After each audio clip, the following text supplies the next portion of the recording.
We are here to honor 5 years of impact, growth, and transformation. And we do so under a theme that captures exactly what this journey has been: a journey of power, a journey of purpose, and possibility. Today, we honor that journey and we celebrate the lives touched. We look ahead to the possibilities that await. During the course of the event, please do engage with us in the chat box. Do not be afraid to ask questions or give us your input. For those of you who do not know me, my name is Polo Shomasiti. I am a law student, an entrepreneur, founder of a tutoring business, and a very dedicated mentee of the TheALI mentorship program. Most importantly, I am a woman who believes in the greatness within us all. I am truly honored to host this special day and cannot wait to see what it has in store for us.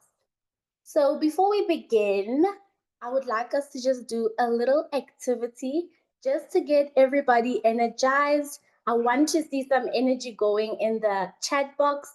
Please do engage, guys. Do not be quiet. We are here to celebrate after all. So I'm going to select a few of you just to introduce yourself to us, share your name, where you come from, and one word that describes how you're feeling this morning. Please do participate in the chat box as well.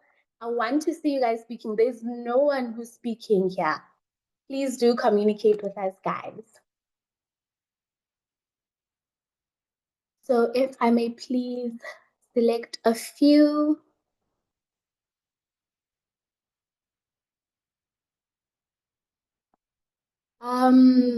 Peace, Brenda.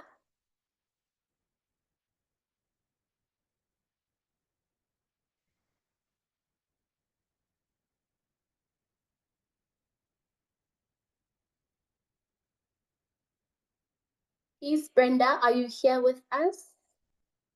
Can you hear us? Okay, if she's not available, Anna Negola.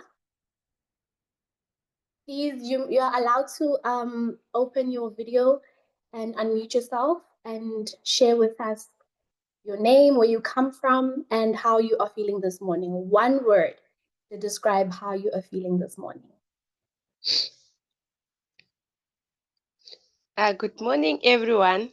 Thank you for the opportunity that you gave me to introduce myself. My name is Anna Negora. I'm from Namibia, and I feel very excited to be part of the platform and the engagement session for today for the TheALI. I feel very excited. Thank you so much. Thank you, Anna. Michelle, you may also unmute yourself.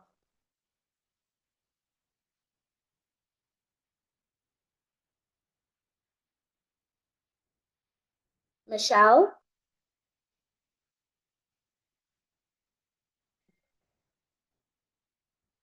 Okay, we'll move on to Bridget Gaki.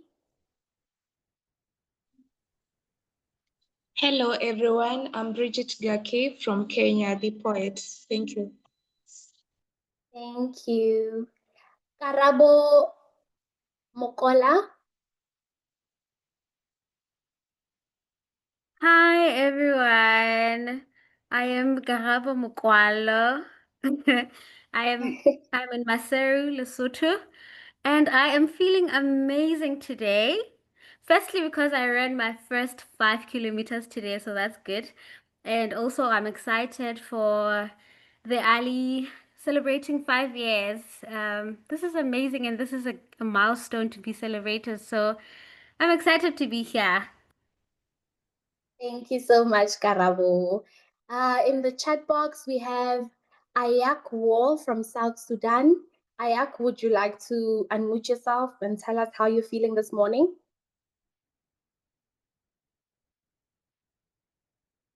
Ayak Nena.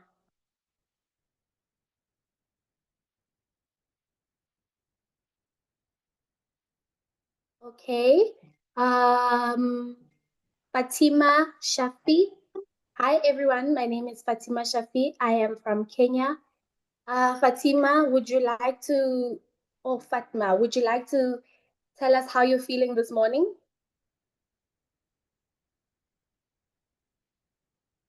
Hi everyone, my name is Fatma Shafi. I'm from Kenya and I'm glad to be here today. Thank you. Thank you. Thank you, ladies, for participating. I am not receiving the energy that I'm looking for from the chat box. Please, guys, give me some love. Please give me some love in the chat box. Show us that you are here, you are present, and you are excited. All right. Now, to officially open today's event, it is my pleasure to welcome Miss Nurat Wayamaya, who will give us the opening remarks to welcome us to this special occasion. Ms. Nurat, a young Kenyan feminist and youth leader dedicated to social justice and human dignity, she empowers young people, especially adolescent girls, by building their skills, confidence, and leadership capacity. Guided by feminist principles, she leads conversations that challenge harmful norms, particularly those condoning violence. Passionate about youth engagement, Nurat believes investing in young people is key to innovation and dismantling inequality. She values intergenerational approaches, facilitating workshops for adults on gender mainstreaming, SRHR, violence prevention, and physiosocial support. Bold yet respectful, curious and authentic, she champions collective action, diversity, and mental well being. Equally comfortable leading or following, Nurat is committed to building sustainable change through people and community. Ms. Nurat, over to you. Thank you so much, Falosho. And thank you everyone who's joined us today. To our guests, board members all present. I see Mr. Yase is in the meeting today. To our founder and also our different partners who have joined us, to the Ali family, fellow young female leaders, fellow associates, and caucus leaders, I welcome you all to this meeting today. We are 5 years old. I was just thinking about it this morning, and you know, when someone is 5 means we are a toddler. So we are okay, a toddler who's moving and starting to recognize themselves, starting to understand things, starting to, you know, figure out things, starting to see the world around them.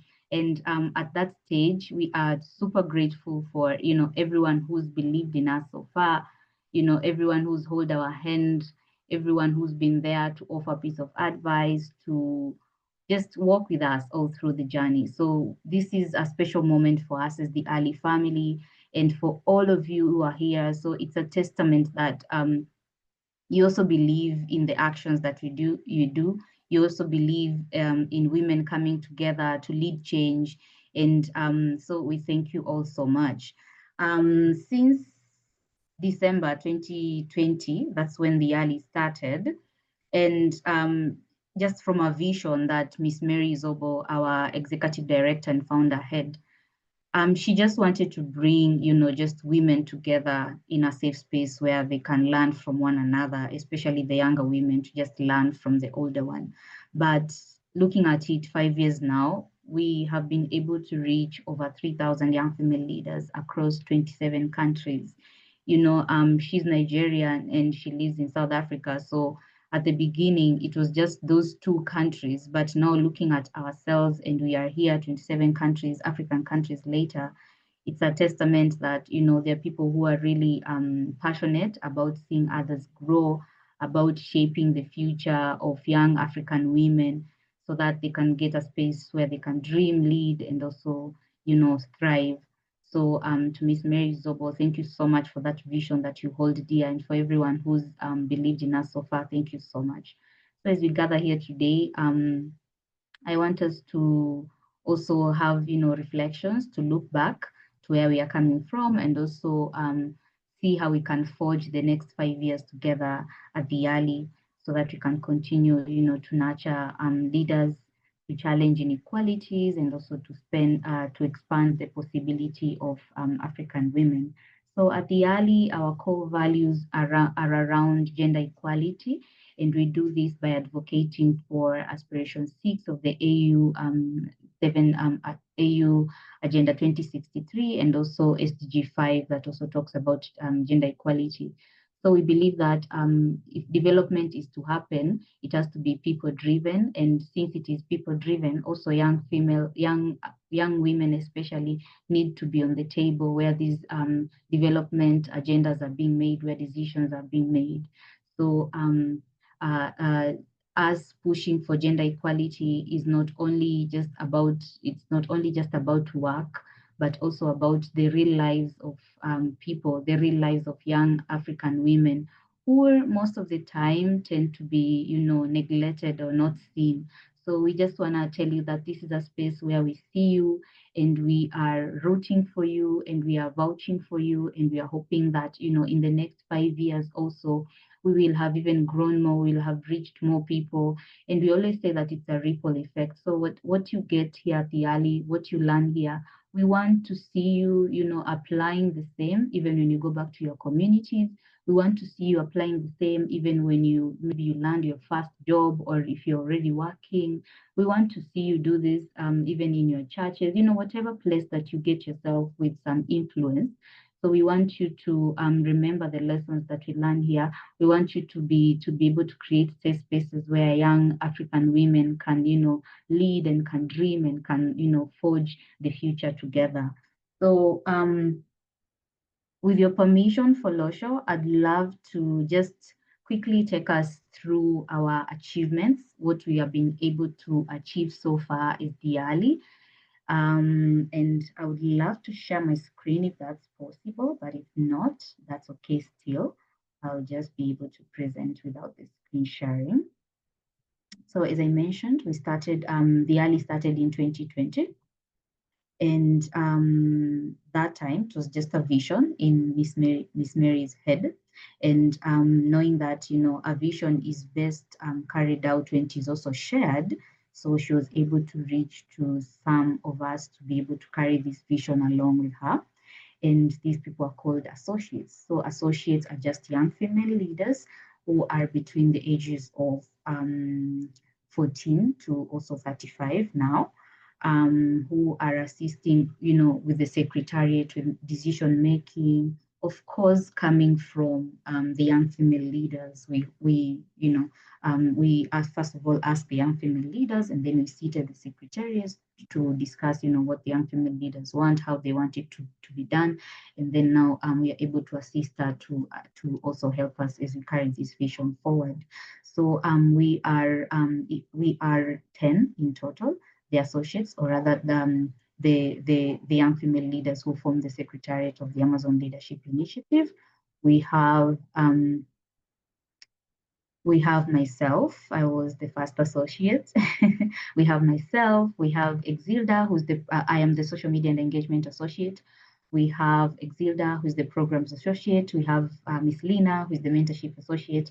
We have Mary Colley, who is the administrative and HR associate. We have Trifosa, who is also a bit administrative associate, working in hand with Mary Colley to, you know, assist with the admin issues. We also have Grace Kitoti, who is our money queen, the fundraising associate. And we have Puseleto Lefakane, who is our community engagement associate. We have Divine, who is our stakeholder and engagement associate. We have Abby, who is our procurement and logistics associate. And we have Gomolemo, who is our brand and design associate. So the ones that I've mentioned right now from the Secretariat, and I know that you probably have interacted with them in one way or another, you know, on our caucus groups, etc. And then so that's the Secretariat. And then down below we have the caucus leaders. So we have a network of young female leaders called the Pan-African Network of Young Female Leaders.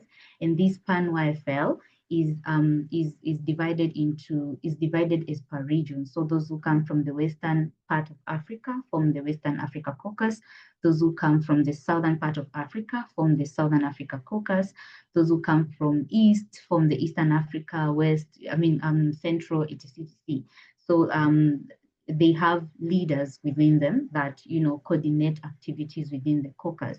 And I know that you being here, you first of all started as, just a member of the caucus, just a member of one of the caucuses, and you have engaged with us till now, even Folosho, I know you belong to the Southern African caucus, and everyone who's here belongs to a caucus right now. And if you're not in any of the caucus, kindly reach out to myself, reach out to any of the associates here, reach out to any caucus leader here, and they'll be able to bring you into the caucus groups.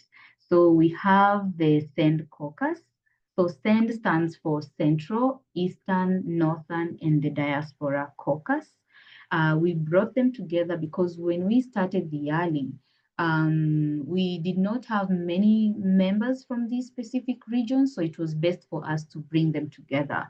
But right now, the SEND caucus is divided because we have grown. We have grown. We didn't have a place where we can put more than 2,000 people, in one space. So we have grown. We've divided that, but still being led by the secretariat, who is Peace Brenda Nanjera, and also Rebecca Namfuka and Shiro Mushiri. So these are the leaders who head the SEND caucus. So Peace, Becky, or Shiro, if you are here, please drop your contact drop your email on the chat, and so that the caucus leaders, the members who are not in caucuses can be able to reach you. And then we also have the Southern Africa caucus. If you're sharing your screen, we are not able to see it. Okay, I'm so sorry about that. No, it's all right. Let me share.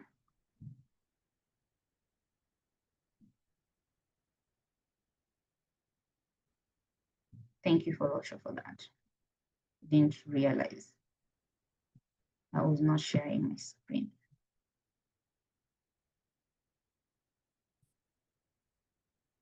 So I've shared once. If you can see it, just let me know you can, and I'll continue. We still can't see it. Maybe let's give it a minute, a second. Okay, cool. So I'll continue in the meantime. You'll be able to see it, I think, in just a moment.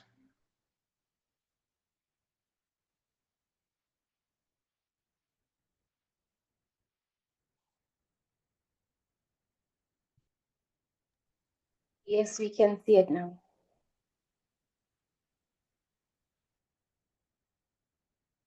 Are you seeing the right thing, though? I wonder if you're seeing what I'm seeing in front of me. Do you see images of Bontle? No, we see Zoom. Okay, yeah. So I thought so. I thought you. Oh, okay.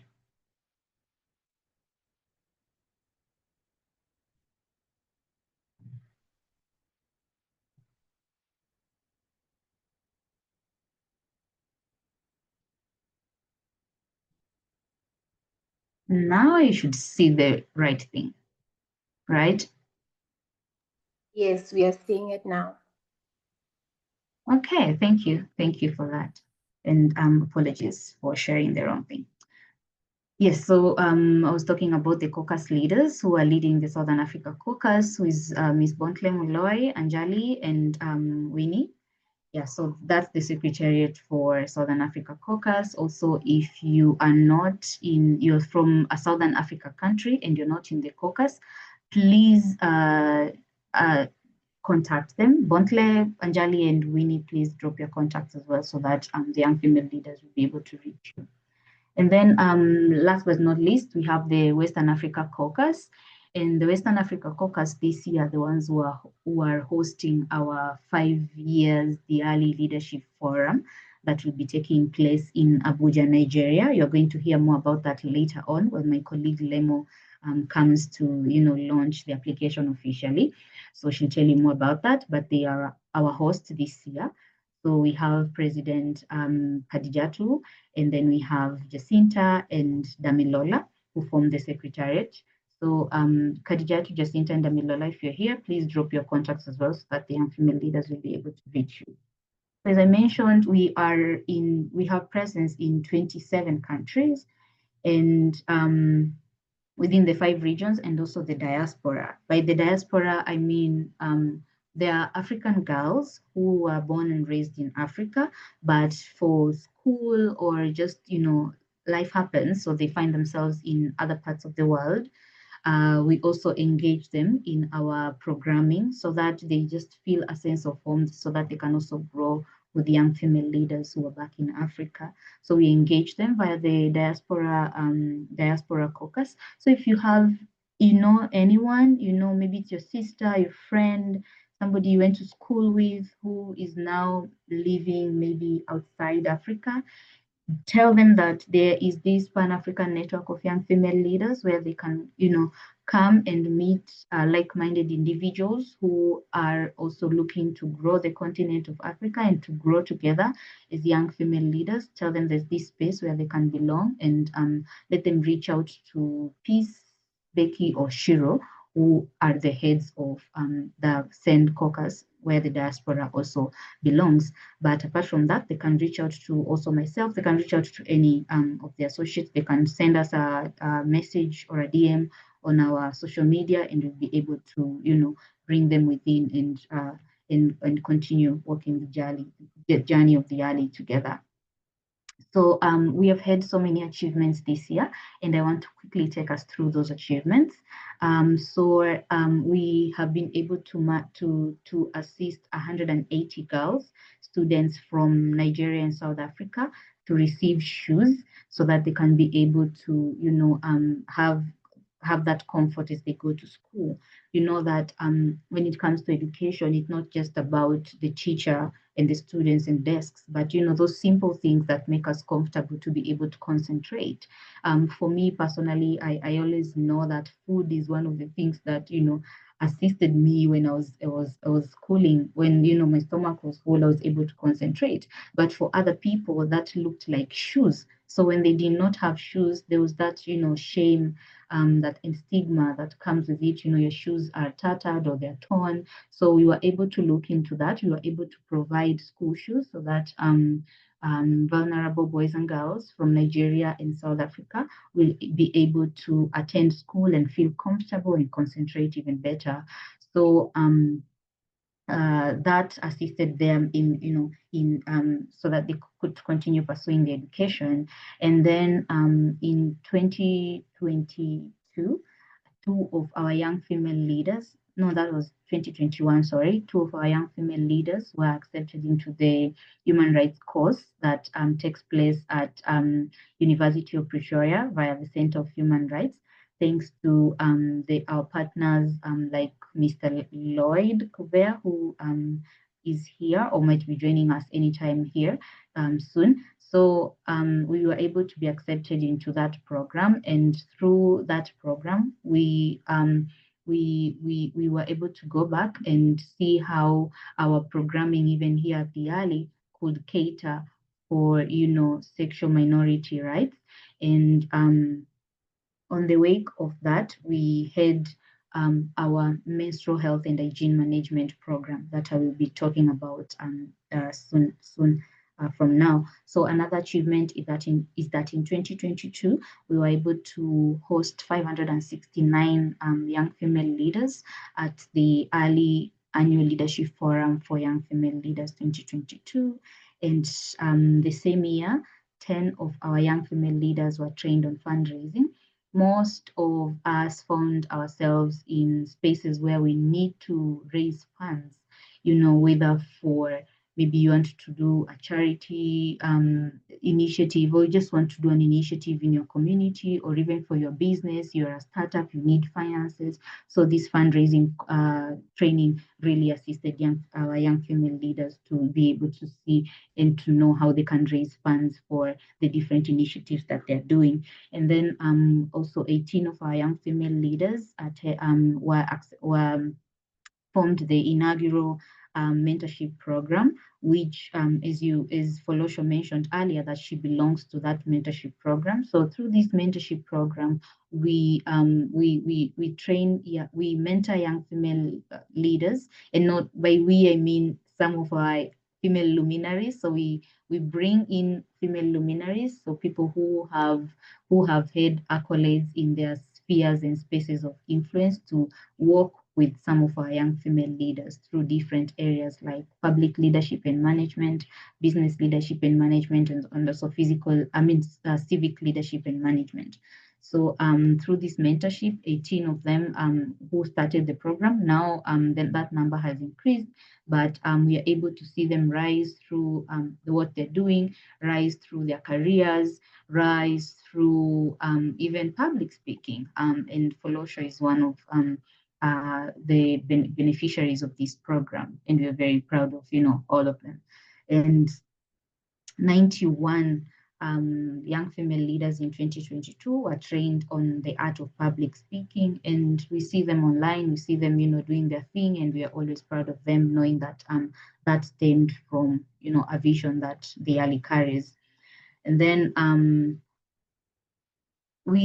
over time, we have been engaged in several, spaces, decision-making spaces where, girls are consulted on this decision-making. And one of them is with the Gracia Machel Trust that is called She Speaks. So She Speaks gathering just brings together girls, adolescent girls from ages 12 to 19 to just speak on matters, leadership, on matters, many issues that probably adolescents are going through, and they would want assistance, they would want guidance, they would want to put in their to air their inputs in. So in 2023, we hosted alongside Gresham Machel Trust, we hosted our first in-person event, which was the She Speaks gathering.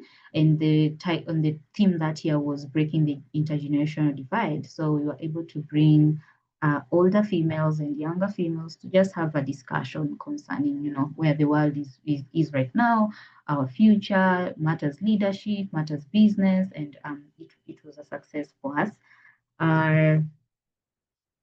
We also were able to attend many other conferences, and one of them is the South Africa First Annual Employment Equity Committee Conference. And our main input here was that is that now, according to the World Bank, people between 15 to 21, there's a high level of unemployment for young people between 15 to 21. So when we attended this conference, it was a space for us to air such issues so that we see how we can sort out the unemployment situation, and so that we can also bring equity in terms of employment, so that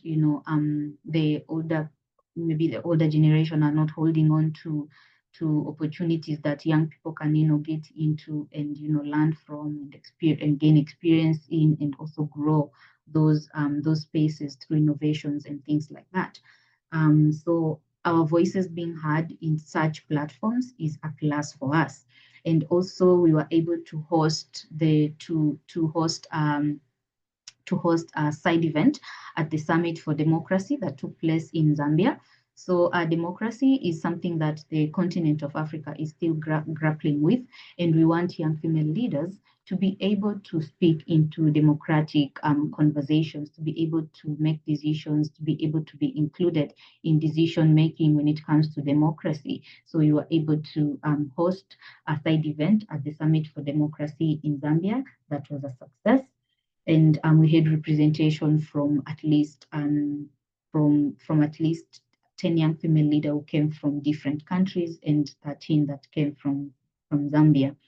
And when we speak about also decision making and inclusion, we were also invited to the Pan-African Parliament session back in 2023 to just know how the Pan-African Parliament does their initiatives, how they do their work, and how young people can get into them and be part and parcel of the same.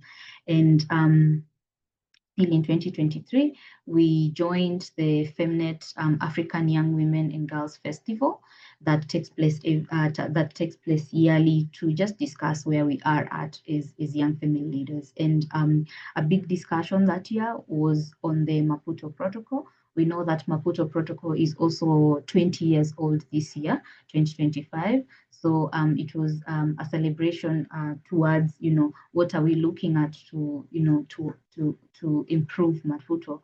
People say, or rather it's proven that Maputo is one of the most progressive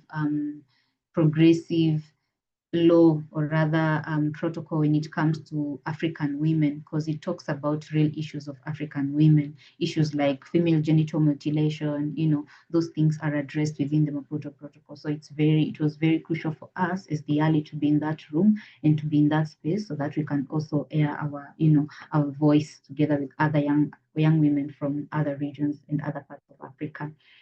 We were also present at the BRICS Summit that took place in August 2023.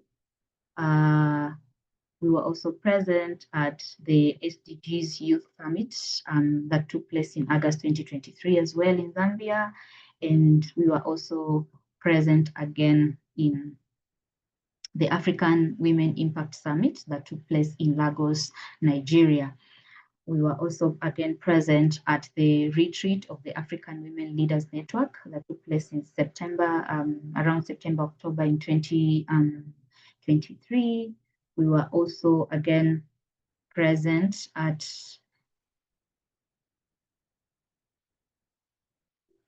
I mentioned that we were present at the African Women Leaders Network. So our presence here is not just a matter of being present there, but it's a matter of inclusion. It's a matter of ensuring that young female leaders are present. And I can tell you for sure and for free that in most of these spaces, when we are present, it is almost we are the only one, because young people, especially young women, do not get opportunities, do not get the finances, do not get the people to hold their hand to engage in such platforms. So when we are there, we make sure that also our representation, our delegation is up to date in terms of what is happening in the room, with what the discussion is being discussed, that they know and they are able to actively and meaningfully engage and input into what is happening in this in these platforms.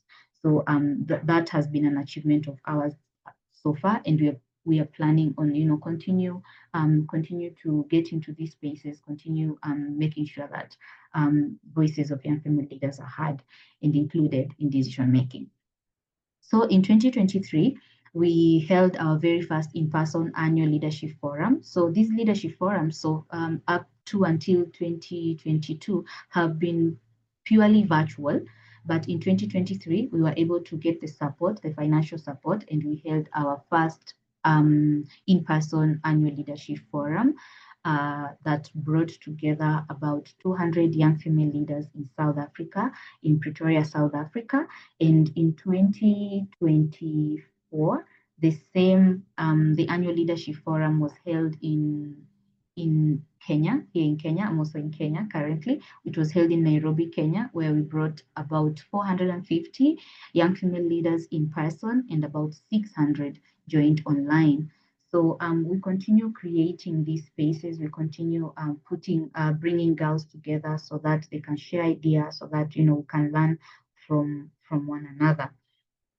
So fast forward, we have so many achievements, but I'll just speak to them forward so that we can continue with our session for today. So fast forward, we started with just few programming, and our main programming was around the annual leadership forum for young female leaders. But so far, we have had other programming, and by this I mean we have gotten into the advocacy space. We have a program that is running on menstrual health and hygiene management. We have a program on young women participation in politics. We have also a mentorship program that was just an idea, but now it's an entire program with programmatic areas and how to monitor that, so that we ensure that even as we are saying that we're mentoring young female leaders, it is true mentorship, and it is what they need. Yeah. And so far, we have worked with different partners and collaborators, And earlier on, as I was speaking, I mentioned the Gresham Michelle Trust, but I think on your screen, you can see the different partners that we've been able to work with so far. And we are also calling on other partners, who can hold our hand and work with us in this journey to ensure that we are advocating for gender equality, and that young female leaders have a space where they can grow together, and their ideas are taken in and are considered, and their voices heard. Apart from the different successes that we've had, one thing that also over these 5 years gave us a lot of hope to continue doing this work is when we received this award, and award from NALA Feminist Collective, and our award was under the Young Feminist Organization on Ending Gender Discrimination. So it was an eye-opener for us that people out there are seeing the work that we are doing, and that we should continue doing the work that we are doing, and that the work that we are doing is very meaningful, is very important, and is very needed in this time and age and season. The UN keeps telling us that if we do not work harder in terms of gender equality, it will take us another, 200 years to achieve gender equalities. And honestly, we do not want to take another 200 years to achieve gender equality. We want to achieve gender equality, if possible, in our lifetime. And I know that it is possible in our lifetime. So as now that we are not yet there, we continue to, build together, we continue to advocate, and we continue asking young female leaders like yourself and partners and, everyone in the space to join us so that we can ensure that, young people, young women are dreaming, young women are leading, and young women are considered in decision-making platforms. So I want to end this presentation there, and also just go back to again welcoming you, because I was only supposed to welcome you to this celebration. Celebrate together with us, share some of our achievements, on social media, and just let people know that we are here.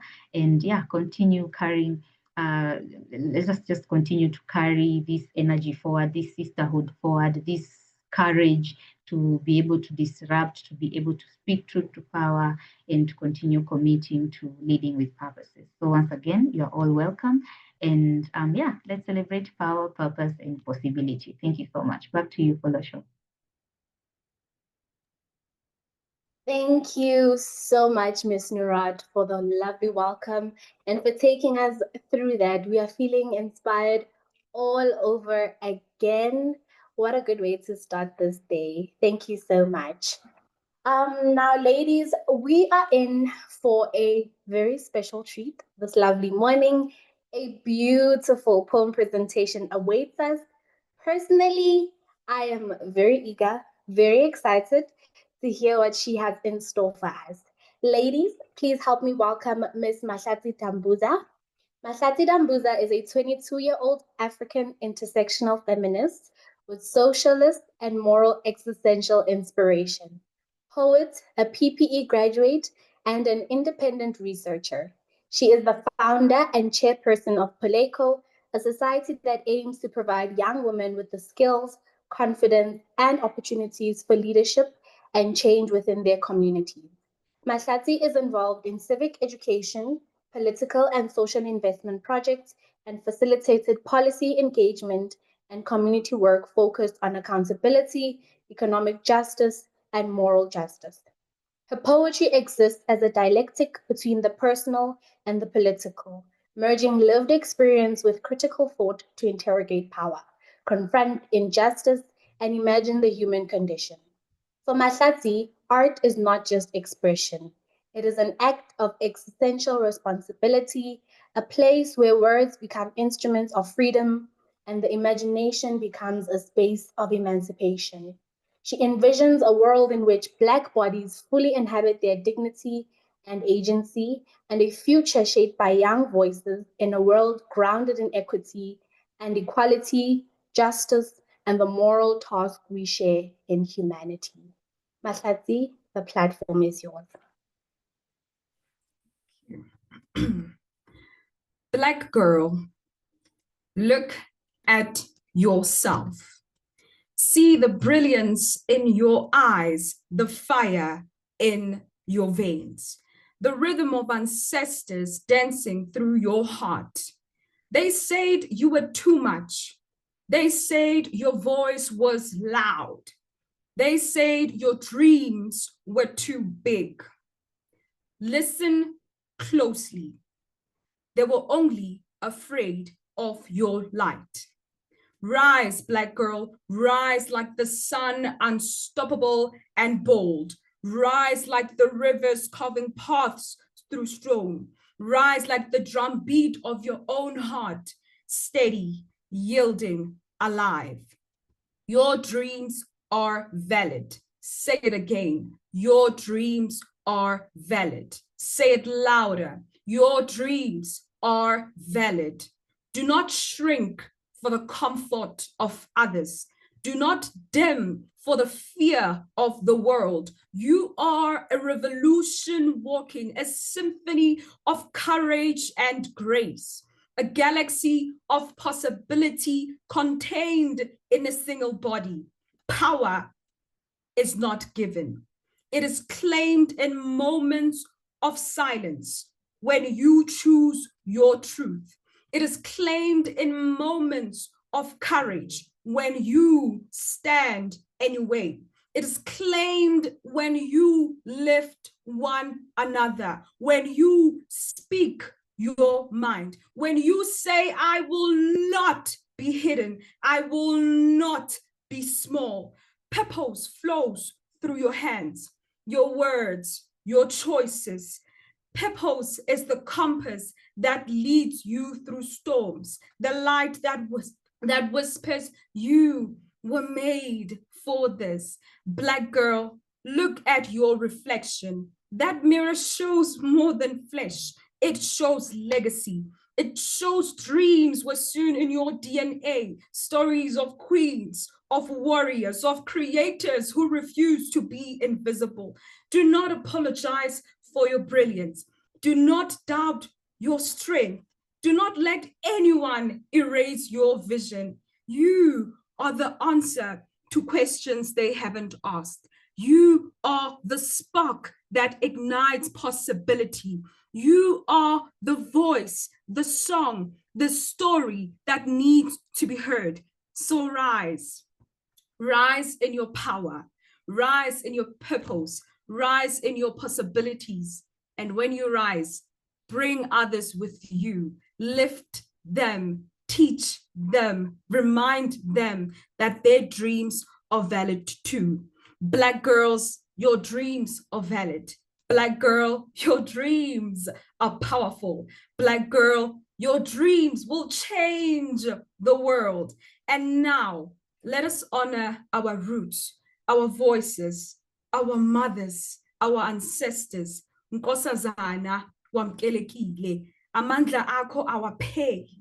Intombi yam phakama, moradi wa matla, ditiro tsa hao di tla phethahala. Black girl, your dreams are valid. We celebrate you. Black girl, your dreams are valid. So step forward, step boldly into your future. The world has been waiting for you, and the world is ready. Thank you.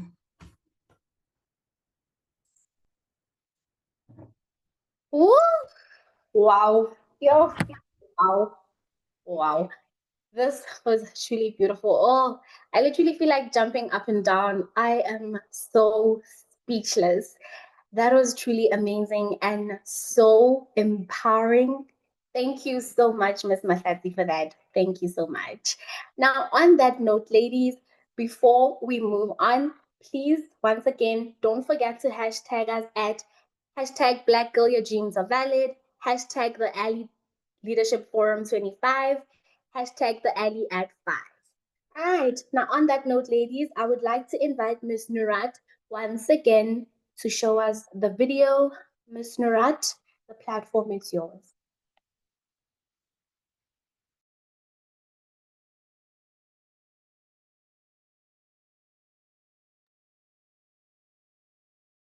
Hi, Falosho. We will show that later. Maybe let's just continue with the program. All right.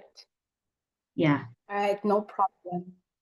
That fits us perfectly for our next discussion, the fireside chat. I would like to hand over to my fellow amazing young female leader, Ms. Shandada Sihlupegi, to take over this session. Shandada Sihlupegi is the founder of Bougie and Booked, a visionary brand designed to create safe, affirming spaces for Black women in Africa through self-care, manifestation, and community. A proud TheALI alumni and University of Johannesburg graduate under the RAA Academy, Chandada brings together leadership, creativity, and heart in everything she does. With over 3 years of experience as a creative strategist and social media manager, she has worked with beauty, wellness, and luxury safari brands in Botswana, using storytelling to connect people with powerful experiences. Her journey also includes community-focused work with organizations such as the Female Founders Initiative and Unbroken Smiles, amplifying causes close to her heart. Shandada is deeply passionate about helping Black women step boldly into their dreams, reminding them that self-love, healing, and thriving are not luxurious, they are necessities. Ms. Shandada, over to you. Good morning, and thank you for such a beautiful introduction. That was very beautiful. Thank you so much. Before we dive into this fireside chat, I cannot move out without pausing to honor the powerhouse who made all this possible. The brilliant, oh my God, the visionary, and let's just say the stunningly fabulous Mary Izobo, who is the founder of the Amazon Leadership Initiative. Mary, you are proof that leadership doesn't have to be rigid or boring. You know, it can be very bold, beautiful, and absolutely transformative. Thank you for building this platform that is challenging lives across Africa. Now, on to why we're here. This fireside chat on reimagining the future for African girls through civic action isn't just another panel. I would like to believe that it is a challenge, a disruption, and a reimagining of power itself. And to help us ground this conversation, I have the privilege of introducing a man who has spent his life doing exactly that. And that is challenging systems and advancing justice across our continent. Lloyd Cavea is the former Deputy Director for Operations, Advocacy and Partnerships at the Center for Human Rights, Faculty of Law, University of Pretoria. His journey reads like a masterclass in human rights.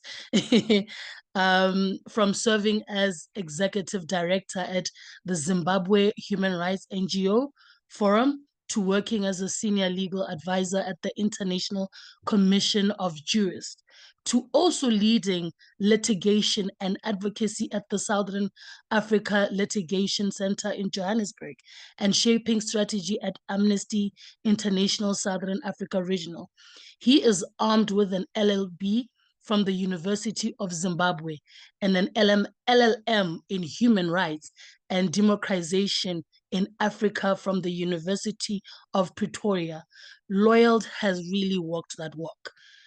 It's undeniable.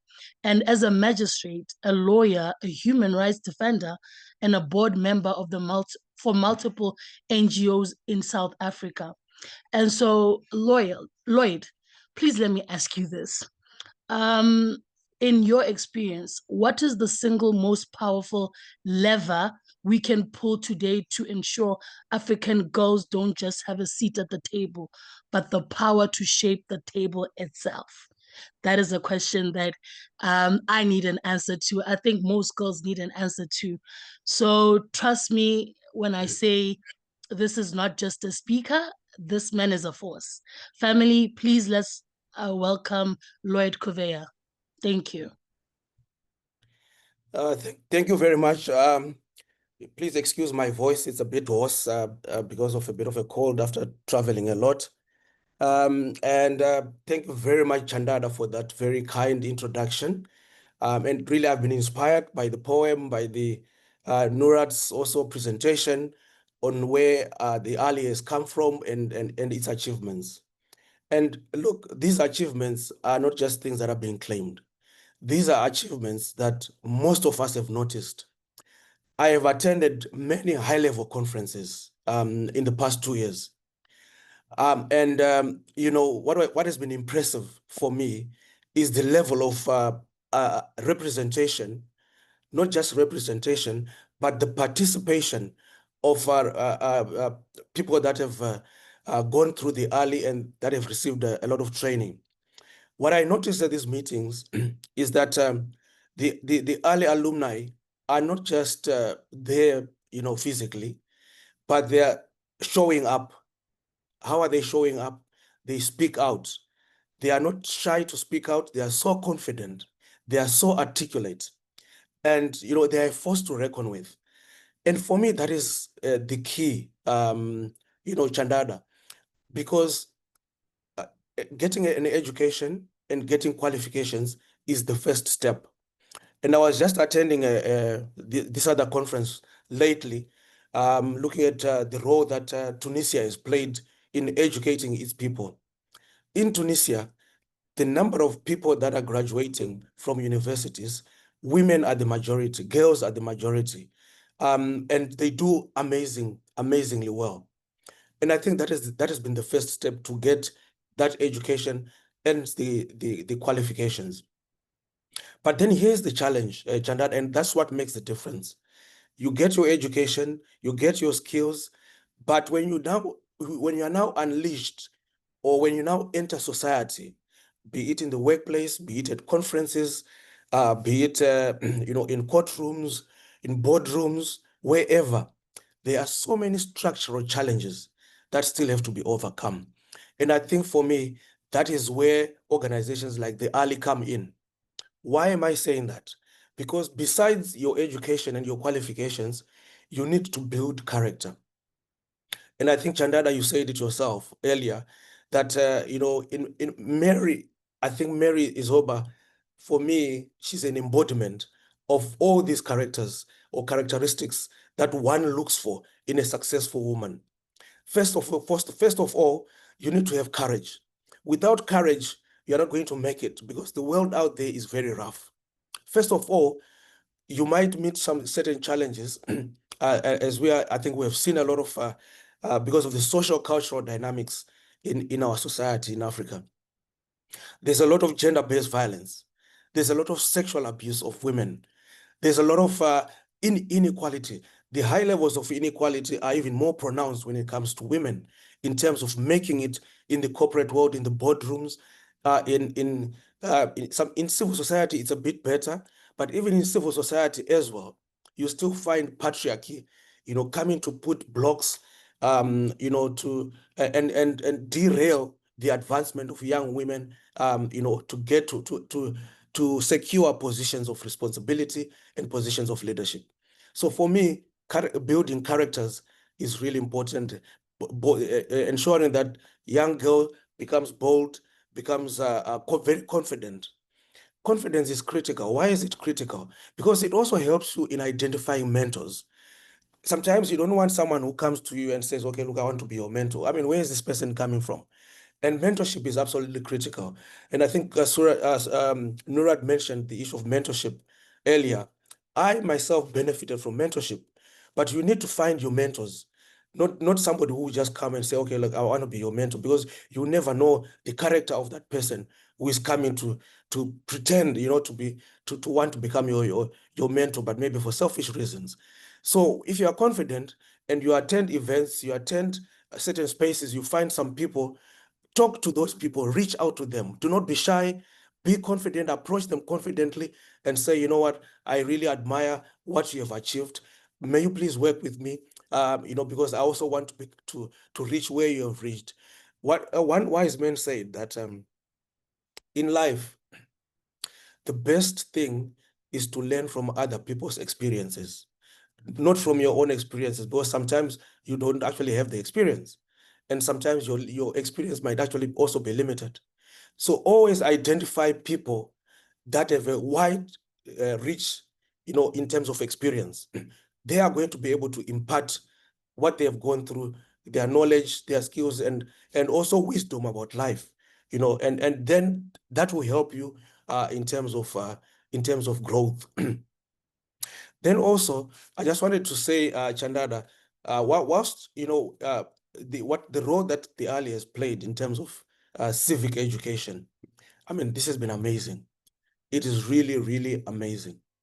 One of the things I wanted to say is that let us always remember that with rights also comes responsibility. Why am I mentioning this issue? Okay, when you look at the African Charter on Human and People's Rights, it's got the issues of rights, but it also talks about duties. And so the African Charter is so comprehensive in that regard. So what is the responsibility of the early alumni? Your responsibility is to take what you have learned, okay? What you have learned from the early in terms of the civic education that you've received, and take it to your family. Make sure that every member of your family understands the issues of gender equality, that women are supposed to be treated equally, that women should not be subjected to any abuse, whether it is sexual, whether it is financial. There are so many levels of abuse. Make sure that you do that. Make sure that in your community, you help to spread the gospel, that it is wrong for men to treat women with violence, that men must treat women gently, that men should not be involved in issues of early child marriages.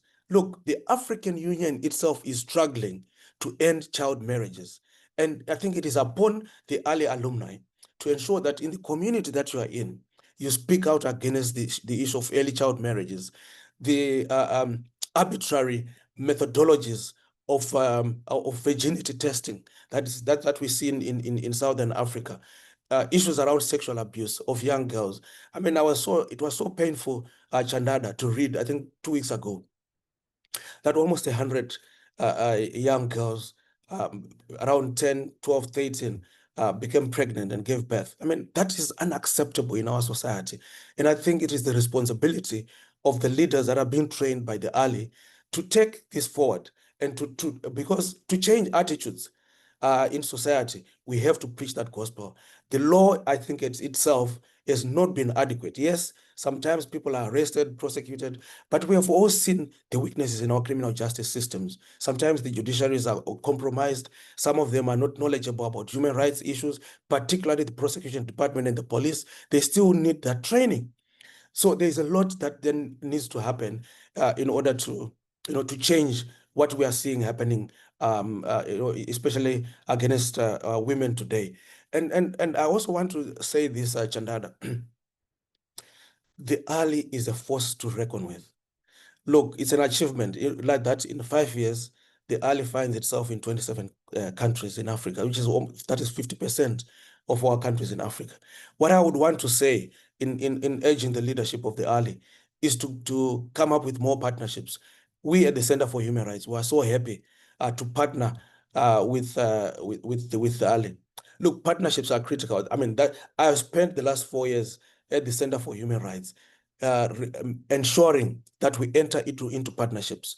Why? Because you need different synergies. You need different skills from different organizations, because different organizations have different strengths. So if you partner with other organizations that are like-minded, you are likely to achieve more. So what I would want to urge the early is that you continue to enter into the partnerships. I've seen at the list that was also flighted by Nurat. We need more partnerships so that the early continues to reach out in even the most remote areas of the African continent, some of the dark corners of the African continent, where this language of human rights is not being preached. I mean, we still have issues like female genital mutilation that are happening. We still have problems of young women being unable to enter the political space because it is very rough in there. So I think for me, really, partnerships with organizations that can build further and strengthen young girls and ensure that they are able to participate even in the political governance of their country. Lastly, is training on leadership. Leadership. Leadership is absolutely critical. Leadership does not mean that you must wait to become a CEO. No, you are a leader wherever you are, whether it is at university. You can occupy positions of leadership. Whether it is at family level, you can occupy positions of leadership. Whether at community level, you occupy positions of leadership, and you lead by example. You lead by teaching others, by mentoring others, because you also will have received that mentorship. That's what is going to make a difference in our world. Otherwise, if we do not do that, things are not going to change, and we'll keep crying and fighting to see things changing. Finally, okay, I keep saying finally, because I had a bit of a lot to say.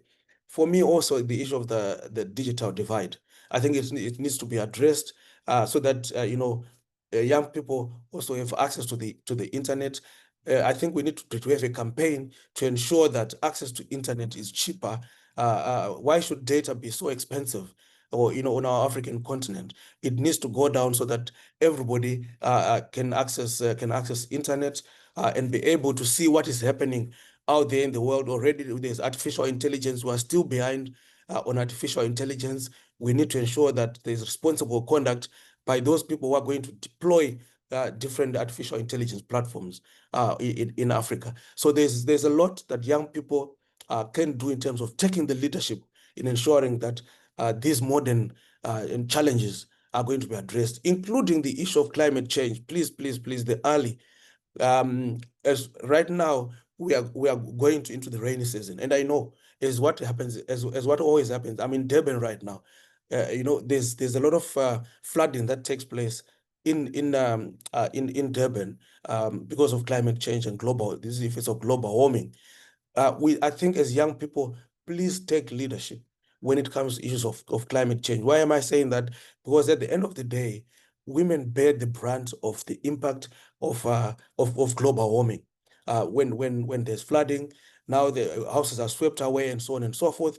And maybe sometimes when there are droughts, women are affected, especially in terms of the livelihoods. So I think also that is another area where responsibility is called upon to the early leadership and early alumni to take part in climate change issues. Lastly, we are having a conference on the 2nd of October to look at 30 years of the existence of the South Africa Human Rights Commission. It will be at the Center for Human Rights in Pretoria from 3 p.m. to 6 p.m. I'm going to ensure that the early leadership receives an invitation so that once again, we hear the voices of young people from the early, so that you inform and you advise the leadership. The keynote speaker, and I'm so proud of that, the keynote speaker at the 2 October Human Rights Lecture is going to be the Chief Justice of South Africa, Maya. And she's a woman, she's achieved so much, and you are going to be inspired. And I hope that you find time to attend that. And also then to say, as the Center for Human Rights, we'll continue to partner with TheALI to drive all the civic education that you are doing and ensuring that young women are empowered and inspired. Thank you so much. Your dreams are valid, Black Girl. Thank you so much, Mahlasi, for that brilliant and inspiring poem. I really enjoyed it. I'll end here, Chanada, and leave others to also make a contribution. Thank you so much. Thank you so much, Lloyd, for that. And can we just take a moment to acknowledge this?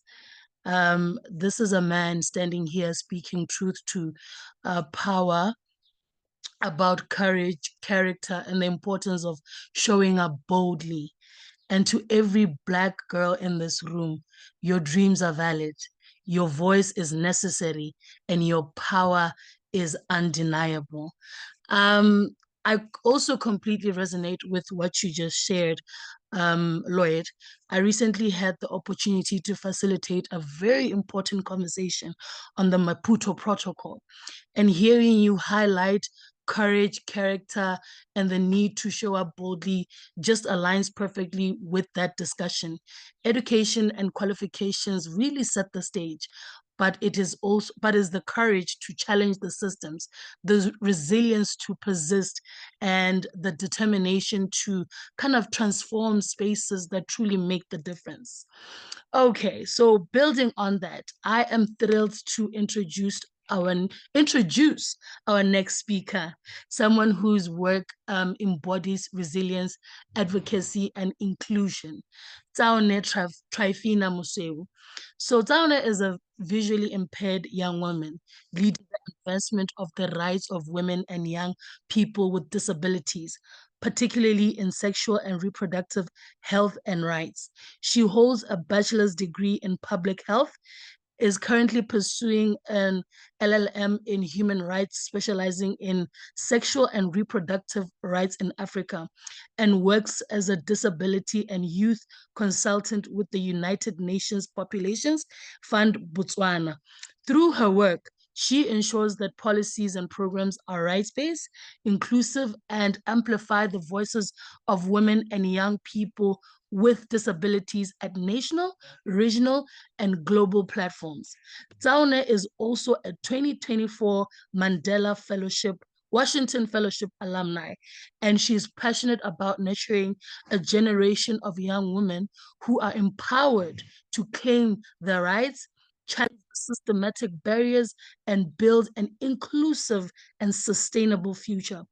TheALI, to start with you, in your experience, what is the single most effective way to ensure young women with disabilities are not just present, but meaningfully shaping the policies and programs that impact their lives? Thank you, and let's welcome TheALI in the building. A very good morning, everyone. I hope I am audible. Yes, you are audible. Yes, you're audible. Thanks. I am very grateful to be here with you and joining you online. I want to start by saying today I'm not joining you alone.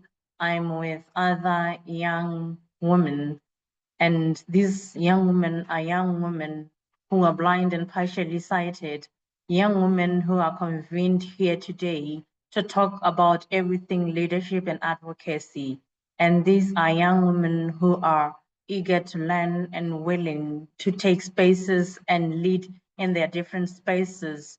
And these are young women who are determined to break barriers and make sure that they meaningfully engage despite of their disabilities. I wanted to respond by saying to your question, the most effective way is what is currently happening now in the room, where we have young women with disabilities at the center of what we do, because we speak about everything, leaving no one behind. And for us to ensure that no one is left behind is for us to be intentional about what we do. We may find that young women with disabilities oftentimes don't understand what is happening in the world that is far from them, because mostly their experiences is led by dependency in terms of receiving information, dependency in terms of going to areas where they are not familiar with, and that oftentimes limits their participation. So ensuring that you invest in their engagement, because understanding their unique needs and how they can best participate is the most important thing to do.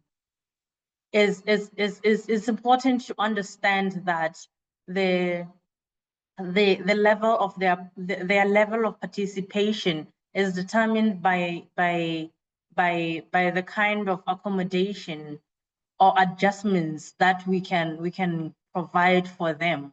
So oftentimes we find that they are not involved or meaningfully engaged because we look at what is easy to do.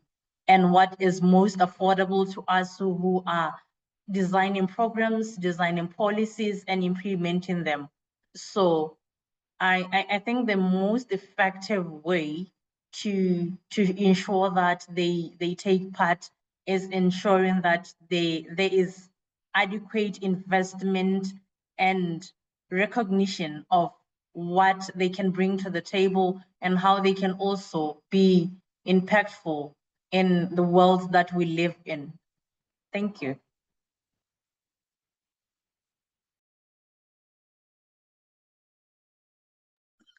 Thank you so much, Saone, for that. And I want to pause and acknowledge something very powerful here. You didn't just answer my question.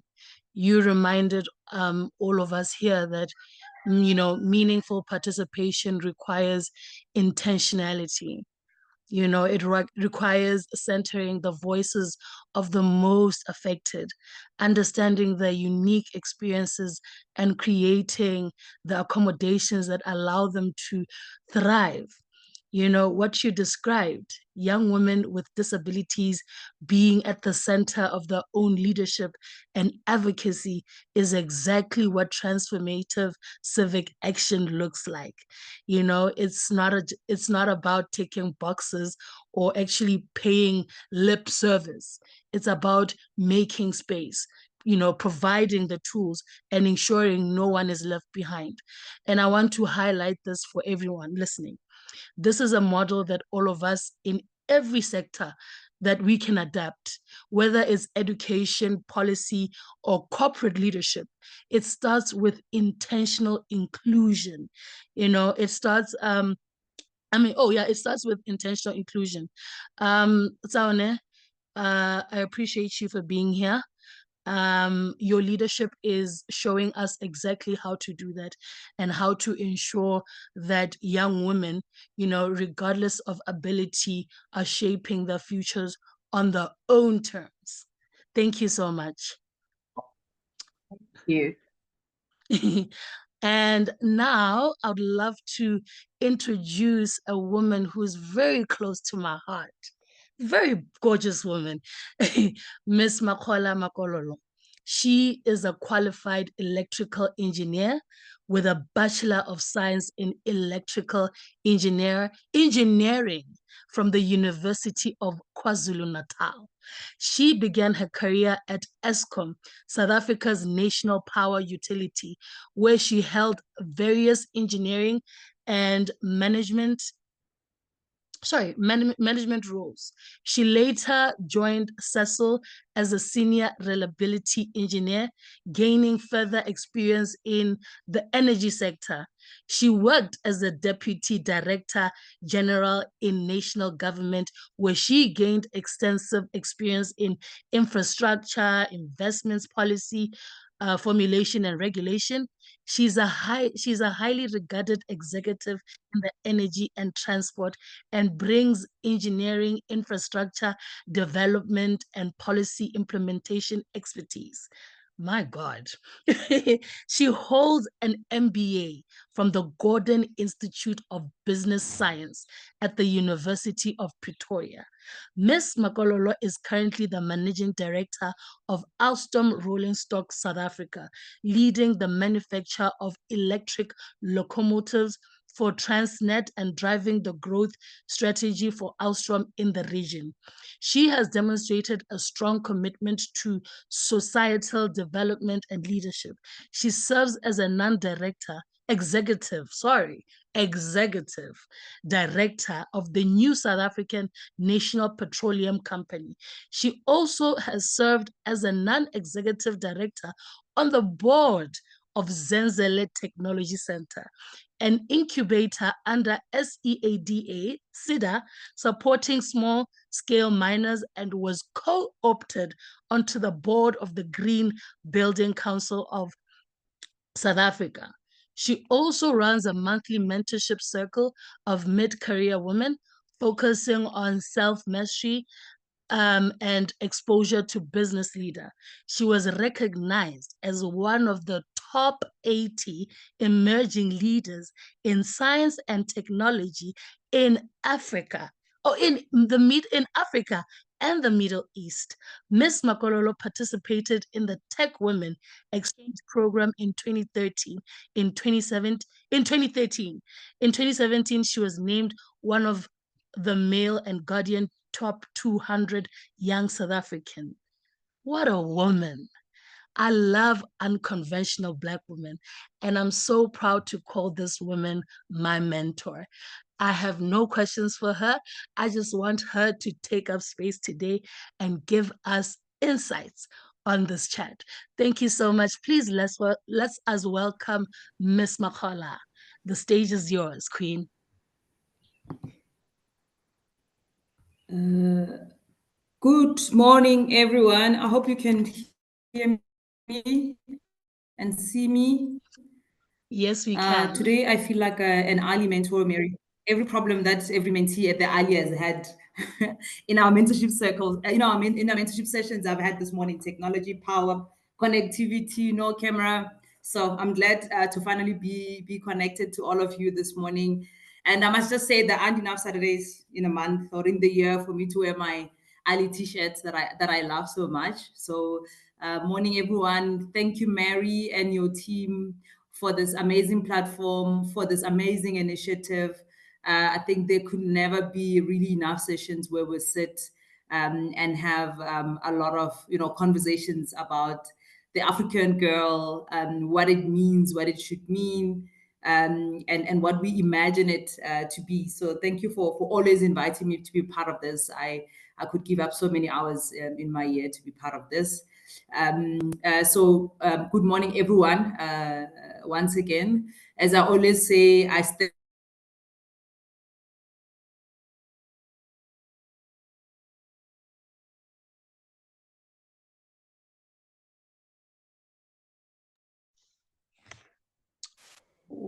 I'm pretty sure we lost her. the meeting was disconnected. Is it my network? Probably your network. Can you anybody hear me? Chachanda? Yes, we can hear you. Chandana, can you hear me? Yes, I can hear you. Can you hear me? Hello? Hello? You can hear me? Yes, I can hear you.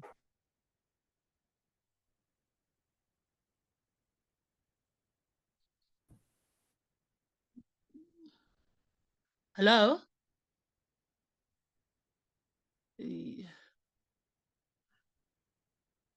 Makhola, can you hear me?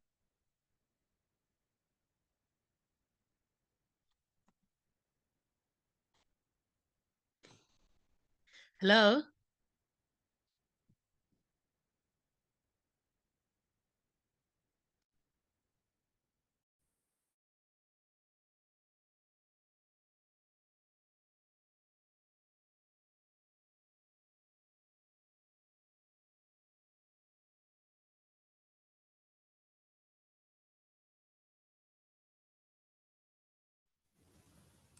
Hello? Can you hear me? I can hear you now. Can you hear me? Yes. Yes, I can hear you now as well. Okay. We can hear you now. I assume it's my network. I've switched networks, and maybe I should stay off camera just to be for the sake of good order. Okay, I'm gonna keep my camera off. Okay, I hope everyone can hear me well. If I lose, if you can't hear me, Chanda, I'll rely on you to tell me. Yes, I will. Apologies.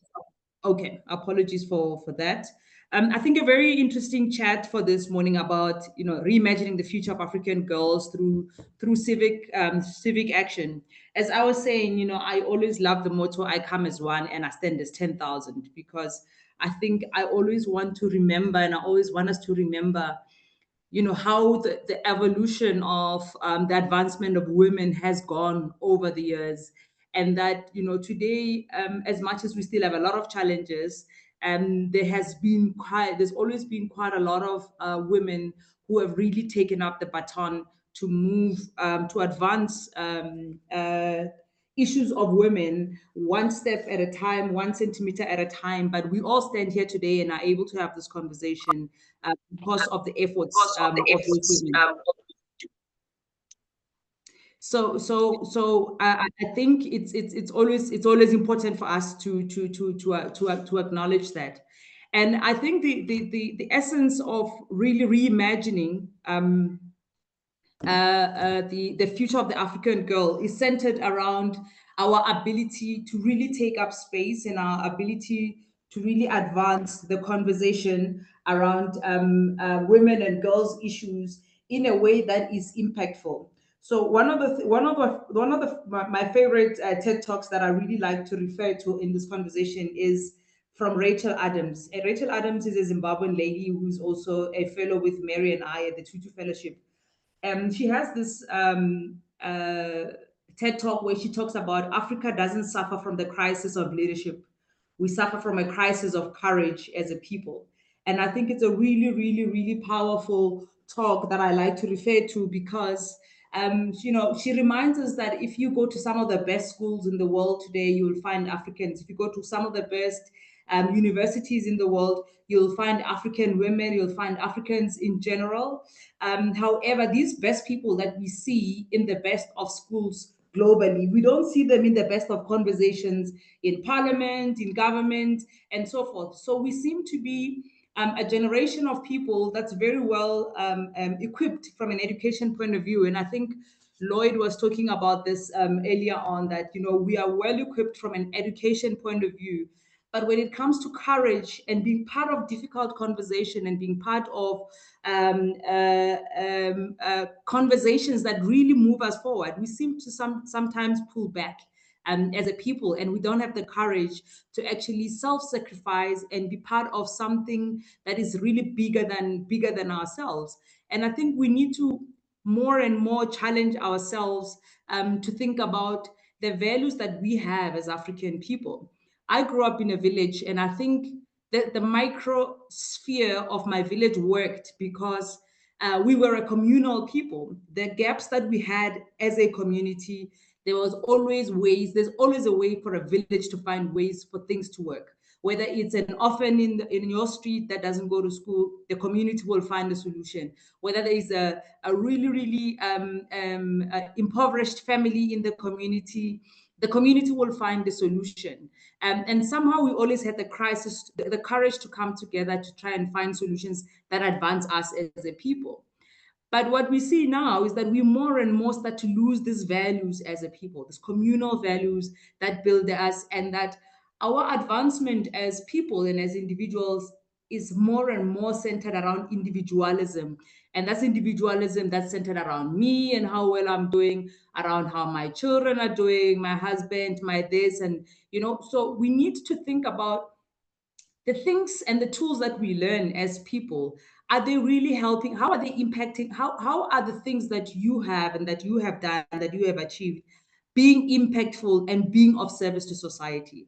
I always say success is really not success if it's limited to you and you only as an individual, or just your individual space. But for a broader society and the collective challenges that we face as women, as African people, it really requires all of us that we think a bit more about being impactful. And that requires us to really make a lot of sacrifices on our own individual material comforts, and to think about how we use our voices, how we use the spaces that we are in to be able to be much more impactful individuals. And this is not impactful by virtue of a position that you hold, but impactful by virtue of you as a human being, you as a woman, you as a member of a collective, and how you use your voice to actually be a lot more impactful. And I always find it very interesting when we talk about African girls, when we talk about young people, we always seem to have this orientation about the conversation where it's almost like young people need to be allowed to lead, or young people need to wait for opportunities to lead. If you listen to what Rachel Adams talks about in the TED Talk and about courage, is that some of the most impactful leaders we've had on this continent were young people. Whether it was Kwame Kurumba, I think he was only like 33 years old. Mandela was 26. I always like to talk about Ronnie Mamuyeba because he's one person that have had a personal knowledge and experience of. He used to be the spokesperson of the current president when he was still deputy president. He was only 15 years old when he became part of the struggle in South Africa and actually was the youngest prisoner on Robben Island at 15 years old.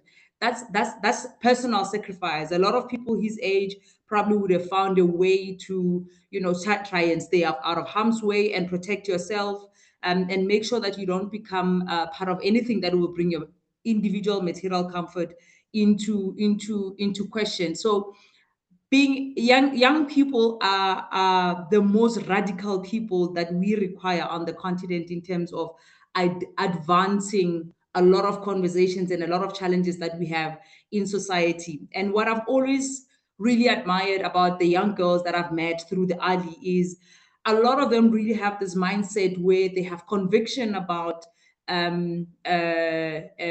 courses that they believe in and courses that they would like to advance.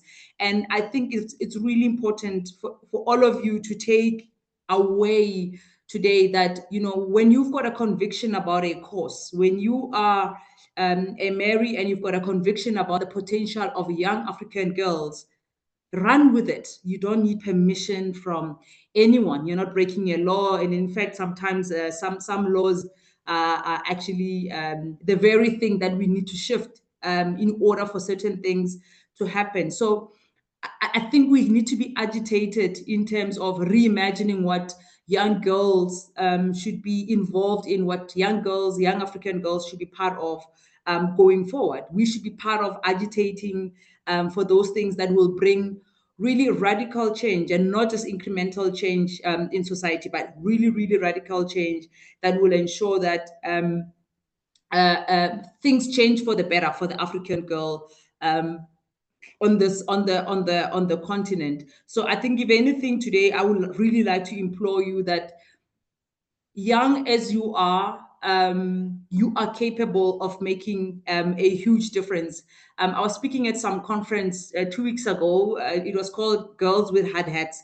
This was a conference for this engineering industry. It was construction mostly. And there was a young lady who presented a story about hard hats. You know, the hard hats that we engineers wear or when you go into an industrial setup. And she was talking about, how this hard hats don't actually fit into my afro. If I take off my cap, you'll see my afro is like super, super, super afro. And that somehow I've been working in this industry for 20 years. And I have spent the last 20 years trying to fit into this hard hat. Whereas the reality is that the hard hat was not designed with an African girl in mind, someone with the hairstyle that we have. Of course, the main consideration is around safety, but the dimensions, the size, and so forth don't suit well with anything that I literally have on my head at any given point in time.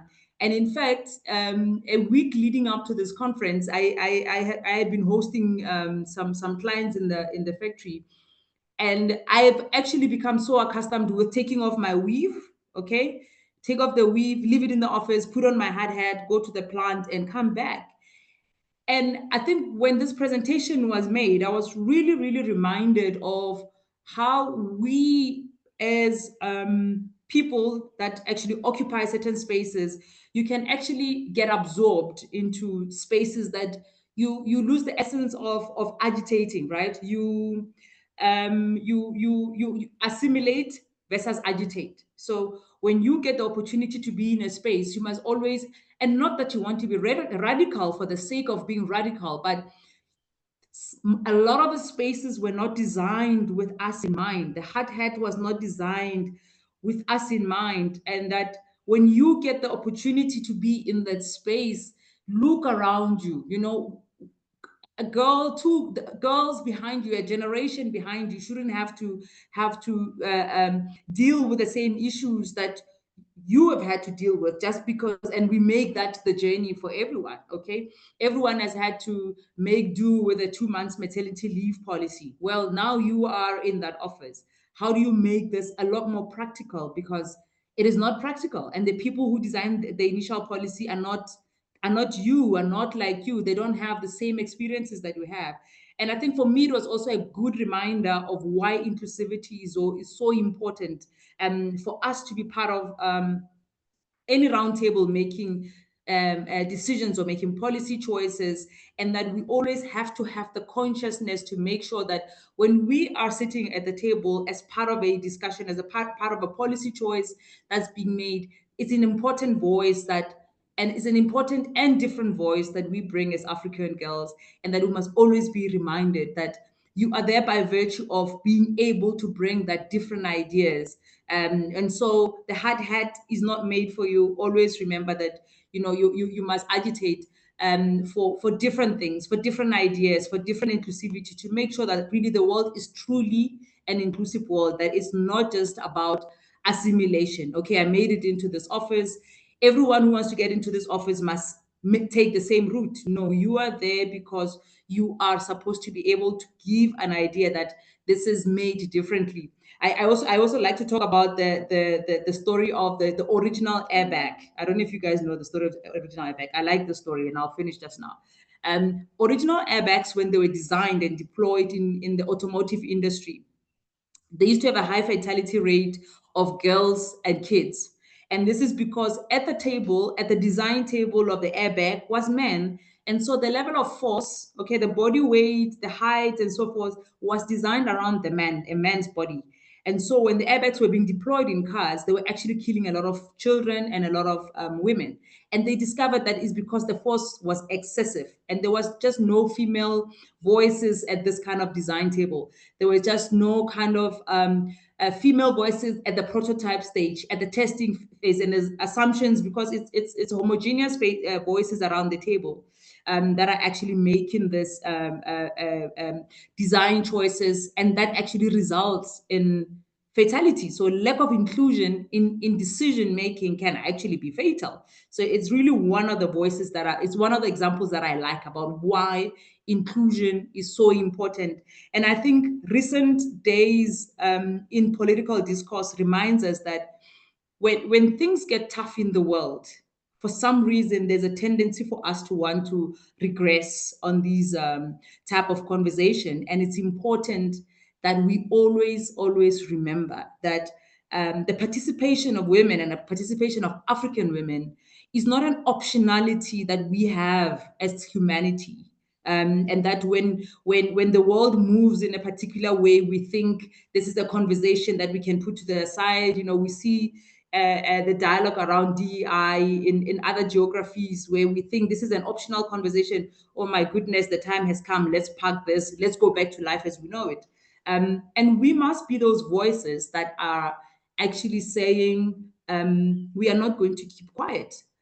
Because I think part of the dangers of these kind of conversation is that sometimes when you listen to the public discourse, it sounds like there is a conversation about me somewhere where somebody's deciding whether I should still have a voice or not a voice. And it's important for us to stay in the dialogue, to have a voice in whatever shape or form, whether it's in this type of format, whether it's in thought leadership. So it's important for us to really stay engaged in the conversation, to be part of the mainstream conversation, and because there isn't a conversation that should happen about us without us being part of the conversation. So it's important that this conversation becomes a mainstream conversation. It's not an optionality nice to have, so that when the world wakes up one day and they feel that somebody feels that this is not an important topic, it gets thrown off the table. So when we are part of those tables, it's important that you put your neck on the line and say, this is not an optionality. Us being part of the conversation is not an optionality for somebody to decide and undecide as and when they feel like.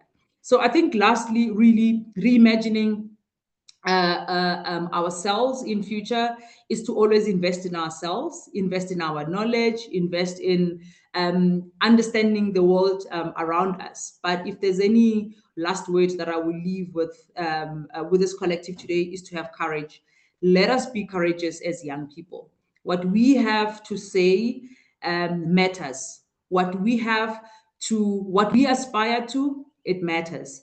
And we must have the courage to really take the initiative to advance the causes that we want to be part of. I believe there's enough causes in the world for everybody on this call, for everyone who's part of the ILI to actually take up that, no matter how small, whether it's in your small collective space, in your space, either at university, at work, in your community, there is enough space for us to be part of something bigger than ourselves. And I think we should really, really have the courage to take the first step, to make sure that we are impactful members of society. We are impactful, that we are adding a voice, to whatever causes, that may be close to our hearts. So Chandara, let me leave it there. I hope I've answered your question. I know I've gone coast to coast some aspects, but I hope it made sense. Thank you. It does make sense. I was just looking through the comment section and I just saw Lloyd's message in the chat. He said, "Thank you, Chandada, for choosing Miss Mahola as a mentor." And let me just say this very loud and clear. Yes, I chose her, but truly I believe she chose me too. I don't believe there's nobody that has poured into me, challenged me, molded me, and shown me what it means to walk into rooms and take up space unapologetically. Me with hardly any education, mind you. So listening to her today, and I love that motto, I come as one and I stand as 10,000. It reminds us that the progress we see today is built on the courage, persistence, and vision of the women who came before us. And it actually challenges, each one of us to continue that legacy. Africa doesn't suffer from a crisis of leadership. No, we don't. We suffer from a crisis of courage. And that hits home because what we're doing here today, talking about reimagining the future for African girls, is about cultivating that very courage. Courage to step into space that were never designed for us. Courage to lead, to disrupt, and to ensure that the next generation sees that their dreams, their voices, and their power is very valid. Education equips us, yes, but courage propels us into action. And as we've seen from the incredible contributions, shared here today, from Lloyd's insights to Stauner's advocacy, and Makola's testimony of the hat. I forgot, sorry. The future of African girls is being reimagined, not just by words, but by bold, intentional actions that create space, create opportunity, and that very inclusion. So, Lloyd, thank you for noticing. I love that you did touch about mentorship. I would like to say mentorship isn't just about, the guidance that we're getting. It's about transformation. And that is exactly what Miss Makola has done for me. She has taken the raw potential and dreams inside of me and shown me how to turn them into action, into presence, and into power. And to everyone here today, take that courage. Take the little fire that you have. Take up your space. Lift as you climb. African girls, we are not here waiting for the future anymore. Let us be here to shape the future right here, right now. It is unstoppable. And finally, to every African girl, every young woman here today, go out, go out there, take your space, speak your mind, and show up like the bad girl you were born to be, because the future isn't waiting anymore. It's yours to shape unapologetically and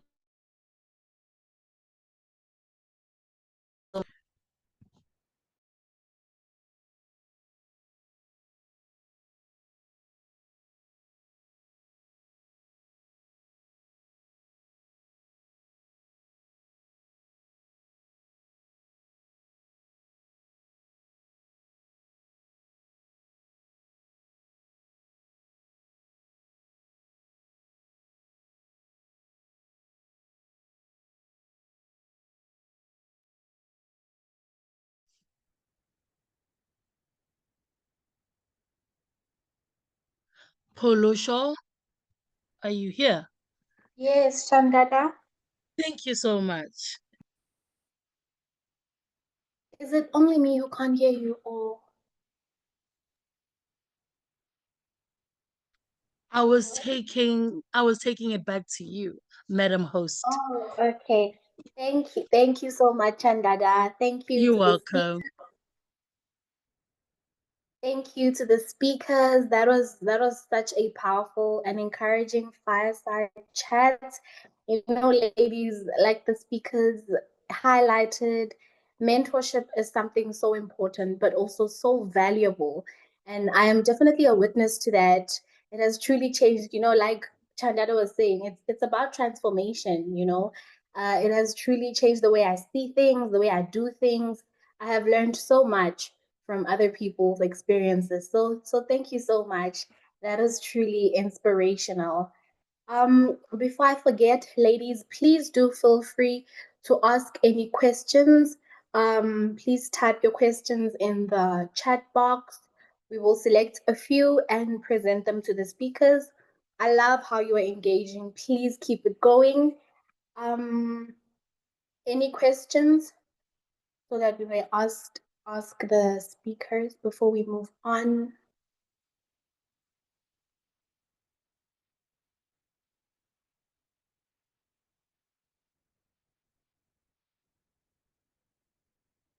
Okay, if we don't have any questions, then I'd just like to move on to the next item on our agenda. So before we continue, I would like to just hand over to Ms. Nurat to just facilitate the photo session for us. Ms. Nurat.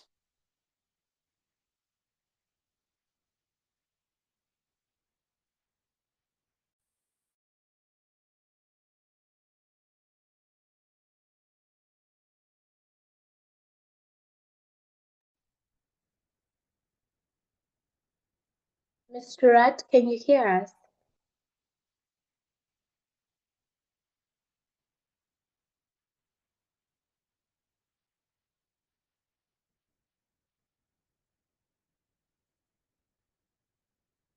Can anyone hear her? Maybe it's my connectivity.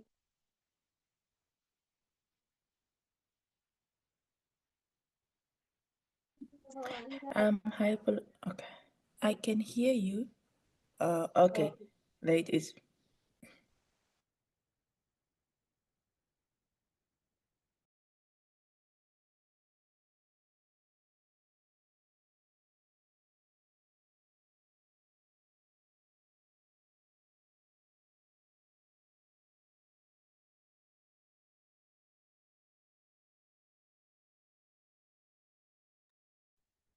Liana, it's not very audible.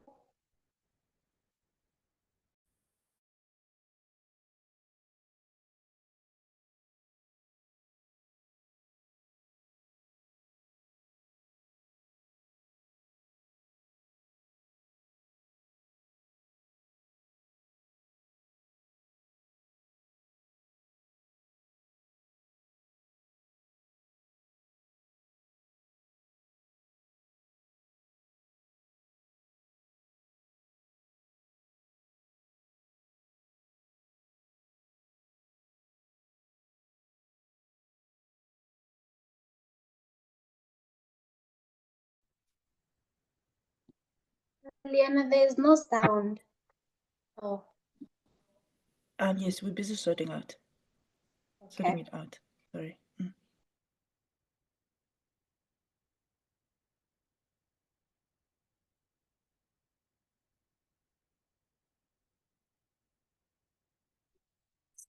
Yes, round of applause for watching.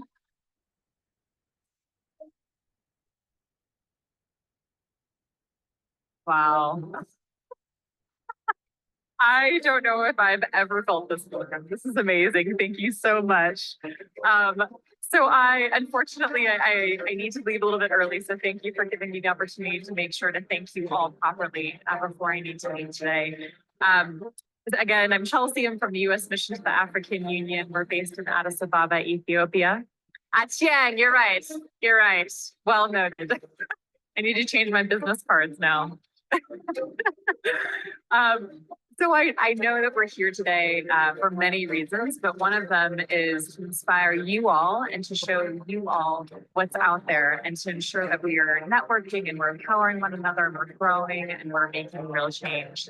Here to remind you, Black girl, your dreams are valid. As someone once said, show me your scars, you will inspire me. Show me your medals, you will intimidate me. But show me the distance between your scars and your medals, and you'll transform me. And today, the Black girl, you've been shown the distance between the scars and the medals, and you've been shown how women used to be housewives, but today women are in big positions with male-dominated spheres, and that's why they say, empower her, empower humanity today. Civic engagement and civic participation has different forms. And the first form is, of course, the electoral process, which we all know we get involved. How many of us vote? Some of us, how many of us do not vote and don't want to ever vote? There are quite enough. There are few, of course. So there are those who engage in electoral processes. And of course, you take a voter's card, and I don't want to get into that space. But the most important civic engagement space is around advocacy and activism. So many opportunities to interact with many people in this forum and even hear from the various speakers. And I think what stood out for me is the fact that there are many things you can do in this world, and we are very timid to start them. And I think for me, what I would like to do from this point forward is just push myself to do a few of these things, because if you do not push yourself, you're not able to do some of these things. And there's no one who's going to push you, you're your own cheerleader. And I think that's part of what has been taught in this forum. And I'm hoping that moving forward, we can be able even to help other ladies, help other people to learn this. Has been an experience, gaining amazing insights and meeting a lot of amazing young female leaders and notable people that have walked the journey that we are aspiring to. Yes, and I'm living the forum, believing that surely my dreams are valid. I've really learned a lot from the section. I've met a lot of people, and I've really gotten to experience diversity from many people all across Africa and the whole world. And I feel like I'm living the forum at 21st. I'm glad to have attended the fourth annual conference of the Amazon Leadership Initiative. I've got to work, I've got to learn a lot. And all I can say is I am a Black girl and my dreams are valid. The biggest lesson that I have taken away from this experience is that I should continue learning because the world never stops teaching. And I should continue taking up spaces and being confident in myself, because if I believe it, then I can do it. I'm so happy and privileged to be part of the Amazon Leadership Initiative for the fourth year. And what I've learned is that being Black should not limit you. And Black were born as leaders, because the world is waiting for my dream and for my vision. Thank you. The last 2 days have been extraordinary, phenomenal. The energy that the young leaders brought to Kenya has just been amazing. The last 4 years have been amazing. I cannot believe that we just concluded our fourth annual leadership forum for young female leaders. The first two were virtual. Last year was hybrid. We had it in South Africa, and this year we just concluded the fourth one right now in Kenya, Nairobi, Kenya, in partnership with the University of Nairobi, specifically the Institute for Development Studies.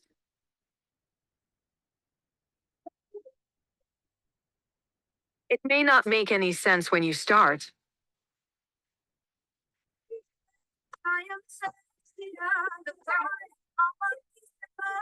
But it will eventually fall in place.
Thank you so much, Liana, for playing that.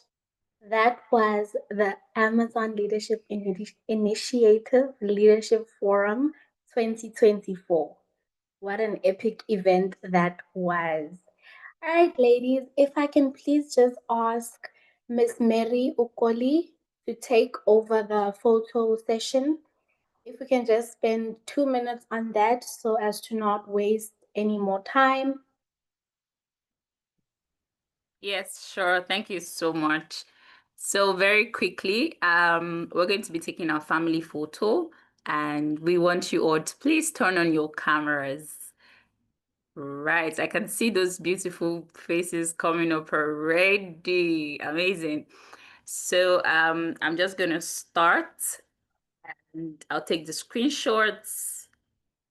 When I'm done, I'll let everyone know that I am done with the screenshot. So give us your best smile. And when we say our tagline, Black Child, I want to hear everyone say your dreams are valid. So let's go. Let's give it a try. Black Child. Your Your dream. dreams are valid. Amazing. Let's go again. Black Child. Your dreams are valid. Good. There are a lot of persons, their videos are still coming on, their pictures are still coming on. Okay. Let's do this again. Black Child. Your dreams are valid. Amazing, amazing, amazing. Thank you so much, everyone. Great. I think I've captured everyone on here. Thank you so much for turning on your cameras and seeing your beautiful faces. All right, back to you, host. Thank you so much, Mary.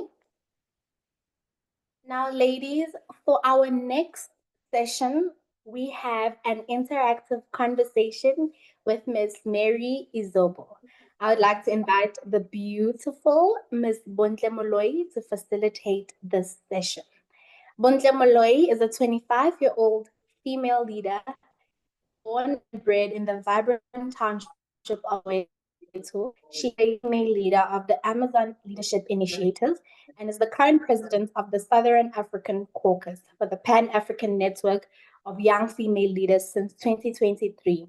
In 2022, she was elected curator of the Soweto Hub, an initiative under the World Economic Forum that aims to mobilize young female leaders who seek to create impact within their communities. With an undergrad in software development, she is a STEM education advocate. On a part-time basis, she is a founding associate of Guru STEM, a STEM-focused community development program where she coordinated, planned, and executed various activities such as coding classes and math and science extracurricular programs for high school learners in the local community. Professionally, she currently works as a recruitment consultant under one of the EOH brands, constantly recruiting young graduates who are interested in teaching English online. Her passions are in community development and empowering others. Ms. Buntle, the platform is yours. Thank you so much for that lovely introduction, Puloshaw. You are doing such an incredible job, and I'm so inspired. I am feeling a bit unwell, and so my voice may sound a bit soft, but circling back to what one of our speakers mentioned earlier, that courage is important. And I'm so honored and inspired to be having this conversation with Miss Mary. And I have seen her show up multiple times when she wasn't feeling well. And so I am doing that for myself today. But I will be working along with Pulosho in case my voice disappears all around. So please kindly bear with me. I am now about to introduce the conqueror, the champion, the lion is here. I wish I had my voice so I could sing. But Ms. Mary is the founder and executive director of the Amazon Leadership Initiative, and she is an international human rights lawyer, a gender equality advocate, and a governance expert. She holds a Bachelor of Laws degree and a Bachelor of Arts degree in French language and literature, and 2 Master of Laws degrees, one in human rights and democratization in Africa, and the other in rule of law for development. She is a barrister and solicitor of the Supreme Court of Nigeria and a 2023 Archbishop Desmond Tutu Leadership Fellow and a 2023 alumni of the International Visitors Leadership Program of the United States of America. She was the legal advisor of the African Peer Review Mechanism, an organ of the African Union, and she has lived, studied, and worked in 8 countries across 3 different continents. That is purely massive. She has worked for the United States, the Initiative for Strategic Litigation in Africa, and the Electoral Institute for Sustainable Development in Africa. Ms. Izobo is the recipient of various academic and professional awards, notably Africa's Top Legal Millennial, the Amazon of Women's Rights, the Future Activist, the SPE Top Pathfinders, and the Kaduma State Honors Award for Public Service in Nigeria. I have read this bio millions and millions of time, and each time I am absolutely inspired because wow, Miss Mary, and I know her personally. Please let us all give her a huge round of applause and welcome her as the speaker for today. Miss Mary, how are you feeling knowing that it has been 5 full years and it all started with you? Bluntly. When I hear some of you speak, sometimes it just makes my heart melt. We've shared a lot of stage together, and when you were saying the zobu zobu, I started singing in my head, eh, bye. And how some of you have become quite Nigerianized, but it's just good to show that our love actually transcends border. From country to country, it remains. So thank you so much for the warm welcome. And to answer your question, I think I would rather make this very short because I remember when I was telling Nurat to say that it's weird having to speak about it. But I guess, there are things, no matter how uncomfortable you have to do it. It started as some of you know from some of the podcast, it started when I was 19. I would always work with women and girls. And I think that after I did the work with Gwasha Machel, where we actually celebrated International Day of the Girl Child, October 11 of 2020, I then decided that maybe I could actually register this organization and I could actually make it formal, but I didn't know how to start. But then I went ahead and registered it anyway in December 2020, got registered, and I didn't know what to do next. I'm like, okay, so now I'm sitting with the Amazon Leadership Initiative registered as an organization. What am I supposed to do? And I remember at that time I had spoken to a couple of senior colleagues. It's unfortunate that Notlantla is not here, Notlantla Mokwena. She was even one of the people I added as a board of director. She didn't need to see anything, but she went ahead. And as well, I remember going to meet Yase Godlo. I'm hoping he's here. He's one of our board members. And I said to him, look, this is the vision I have. And to have people support, it's just beautiful to see. I remember in 2020 when we hosted our first virtual forum, I was the photographer, I was the comms, I was the admin, I was I was everything, right, in 2020. But to see that change today, to have the best team anyone can have, is good to sit and watch all of you just take up leadership space. Even the growth, I would say that it has been very amazing. So it's been 5 years. Where it started as a seed of a dream. Even I see Achieng is here, and I met Achieng in 2022, I think. Yes, in July, if I'm not mistaken. And I just saw her after she spoke, something just registered in me. I'm like, this is our next board member. And I approached her and said, Mr. Cheng, are you going to be a board member? She's like, yeah, gladly. Even she has only met me for like 2 or 3 hours, but she believed in the vision.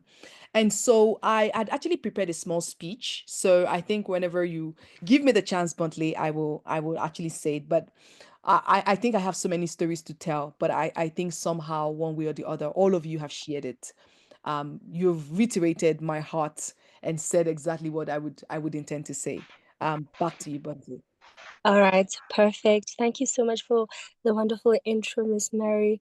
I think it's always so nice hearing you talk about how it all just started as an idea, and now you're not the admin, you're not the photographer. You are you have a whole ship that is running itself, and it's so inspirational seeing that, all you need is really an idea, and you first believed that that idea is valid, and look at where we are now. I think we should save the speech for a bit later on, because I do have a few questions, and I inspire people that are in the audience to write the questions in the comment section. So maybe we can pick one or two, because we all know you as, Miss Mary, Miss Mary. But there are questions that we ask ourselves to say, how did she do it? And how can I get there? And how can I be like her one day? So I think to start off, you have already answered the one. So thank you very much. I think now I would like to hear from you. What do you think has been the biggest success when it comes to TheALI, and what has also been the greatest challenge throughout the entire 5 years?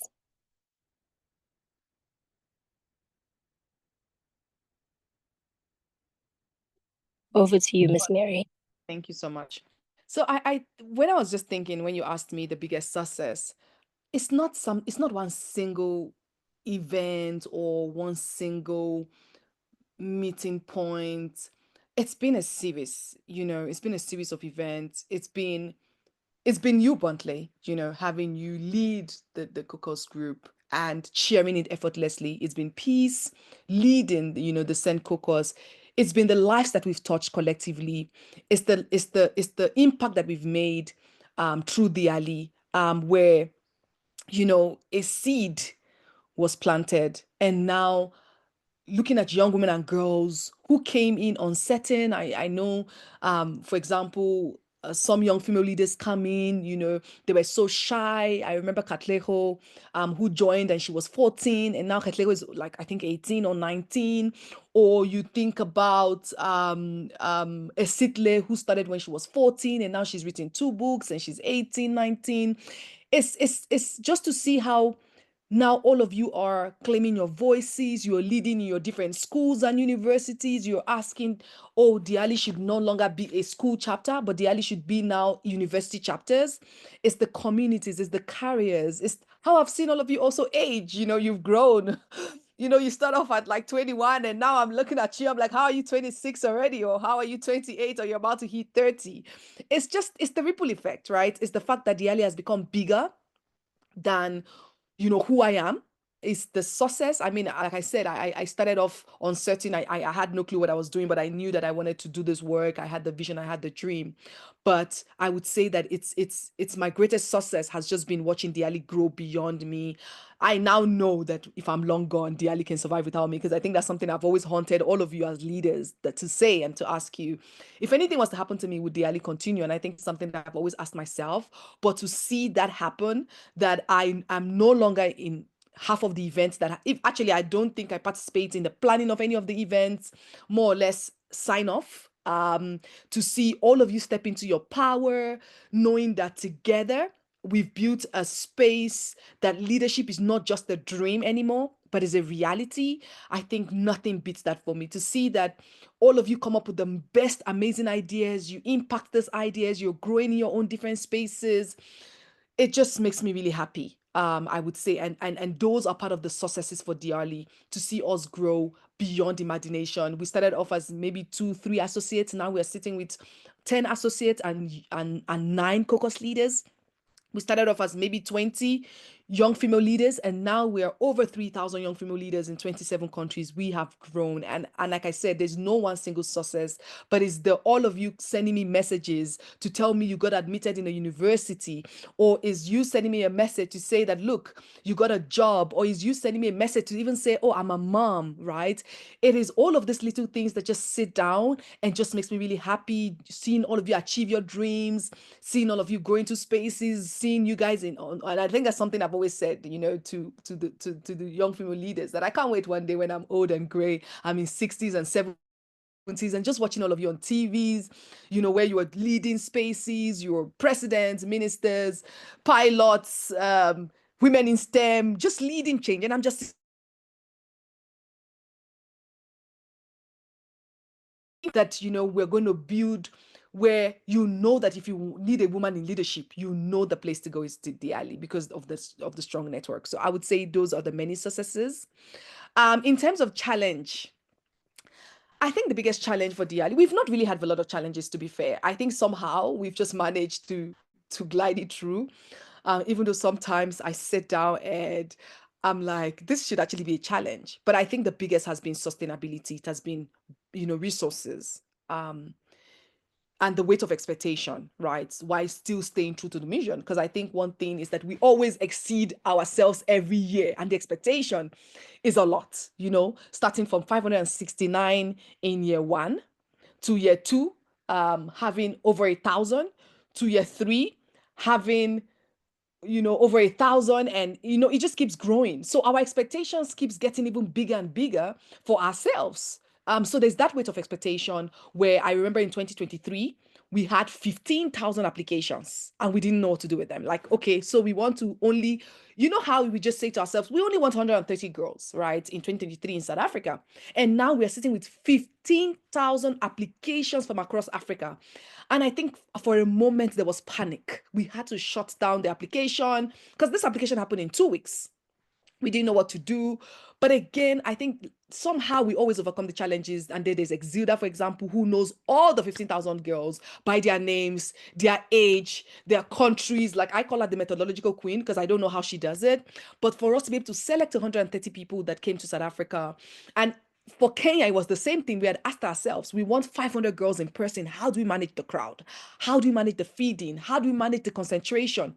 But you can tell from the videos, it was beautiful. My heart melted. I couldn't contain it, but to see the young female leaders, the associates, all of you stepped in from Kenya. You were going to check for venues, for the food, for it takes a village, you know. They say it takes a village to raise a child, but it takes an adult to sustain that child. And I would say that the YFLs have sustained TheALI. It has always been about that. It has always been about TheALI. And I say that regardless of the fact that we've not really had money, because if I tell you how we were able to gather the pieces of rands and dollars to host the event in Kenya, you're going to think we had more money than we did, but we had so few, very little money. Miss Achieng stepped in. Miss Achieng became our bank, and she literally loaned us money, right, which we had to pay back later. But I think it just shows that TheALI has just it's just grown beyond expectation and imagination, that even when I think about, like I said, when I think about the challenges, it doesn't look like a challenge because there's always a solution somewhere. Either it's from a young female leader, whether it's from a board member. It's the heart and the love that everyone brings to the organization. So I think the only thing is just how we can raise more money to make this year's forum a reality, to execute our projects, to execute our programs, because we do have a lot of projects, we do have a lot of programs in store that we want to do, but unfortunately because of resources we are not able to. So I'm hoping that as the funding space starts to open up, we are able to get funding and we're able to continue to deliver on our programs. We're able to reach out to more young female leaders that we can reach out to, because one thing we've done and we've done really well is to reach out to the young female leaders in the underserving community, in the marginalized community, to get even more persons with disability on board. Like you can see from Saudi has been on board. She's been a young female leader since 2020. When TheALI started, 2021, she was there. 2022, she was there. 2023, she was there in person. 2024, she's there. And 2025, she's still here. Is to have that sustainability, that we can have more young women with disabilities on board. We can have more young women that are in the underserving communities on board. We can have young women that are in the marginalized communities that are hard to reach, that we can reach them and we can tell them that their dreams are valid. We can tell them and hold their hands and say, look, you can do it. If Miss Makola can do it, and she's now a leader in stern, she's heading an organization, you can do it. If there is Amina Mohammed, who's at the United Nations Under Secretary General, if she can do it, you can do it. And even as a man, having more men as allies, I think that's also something that we're intending to also do more this year. So we've only had one man speak so far at the forum, and that was Mr. William from the US Embassy, and now the second is to have also Mr. Lloyd Kuveya, but just to more or less have more men as allies, because we know that it takes a village and we cannot do it alone. But so far, I would say that we've had more successes than challenges, regardless of everything. Back to you, Buntley. Perfect. Thank you so much, Miss Mary. I truly love how even though you are not, in the admin as much anymore, you are still as involved in the alley, and you are still holding our hand as the leaders and the associates and ensuring that the vision still stays alive. And that's truly inspirational, because I know just how much you have on your plate in terms of your work and your personal life as well. Due to time constraints, that is all the questions that I have on my side for now. But I know that because you are always accessible to all of us, we can always have conversations with you and ask whatever questions that we may have. So thank you so much for the opportunity.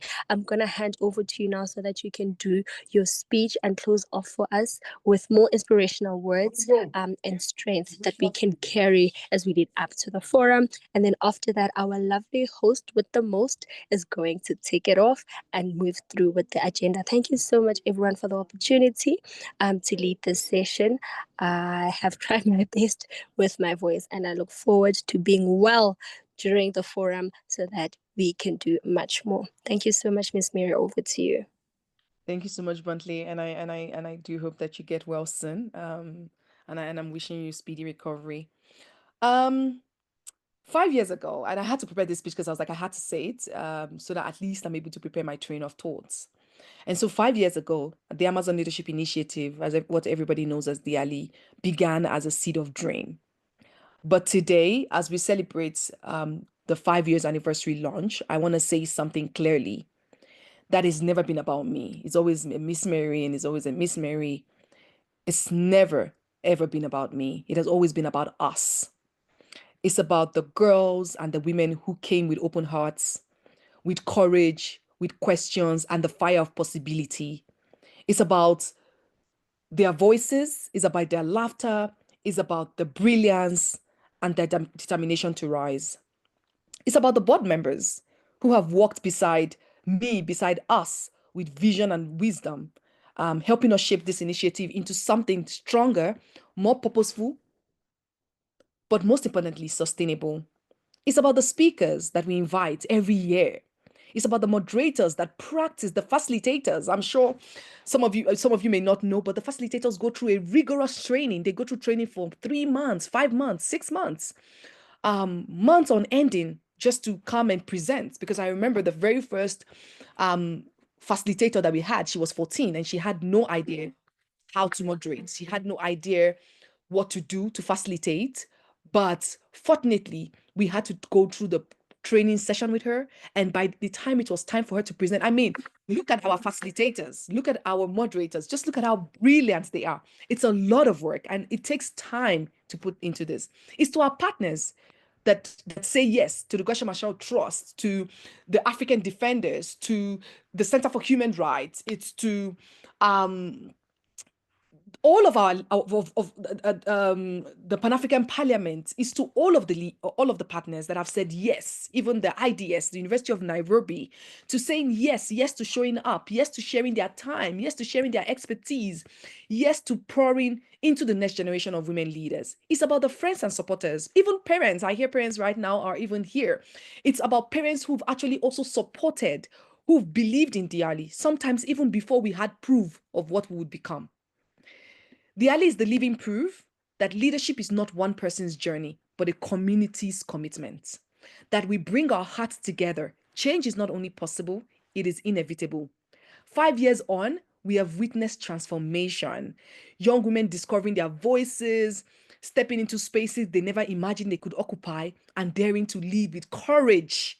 And basically, it's like courage is like today's theme, and to think that I actually prepared this speech 4 days ago, and to come to the meeting today or the anniversary launch today, and to hear Makololo and to hear Lloyd talk about courage, I feel like it's something written in the universe, and authenticity.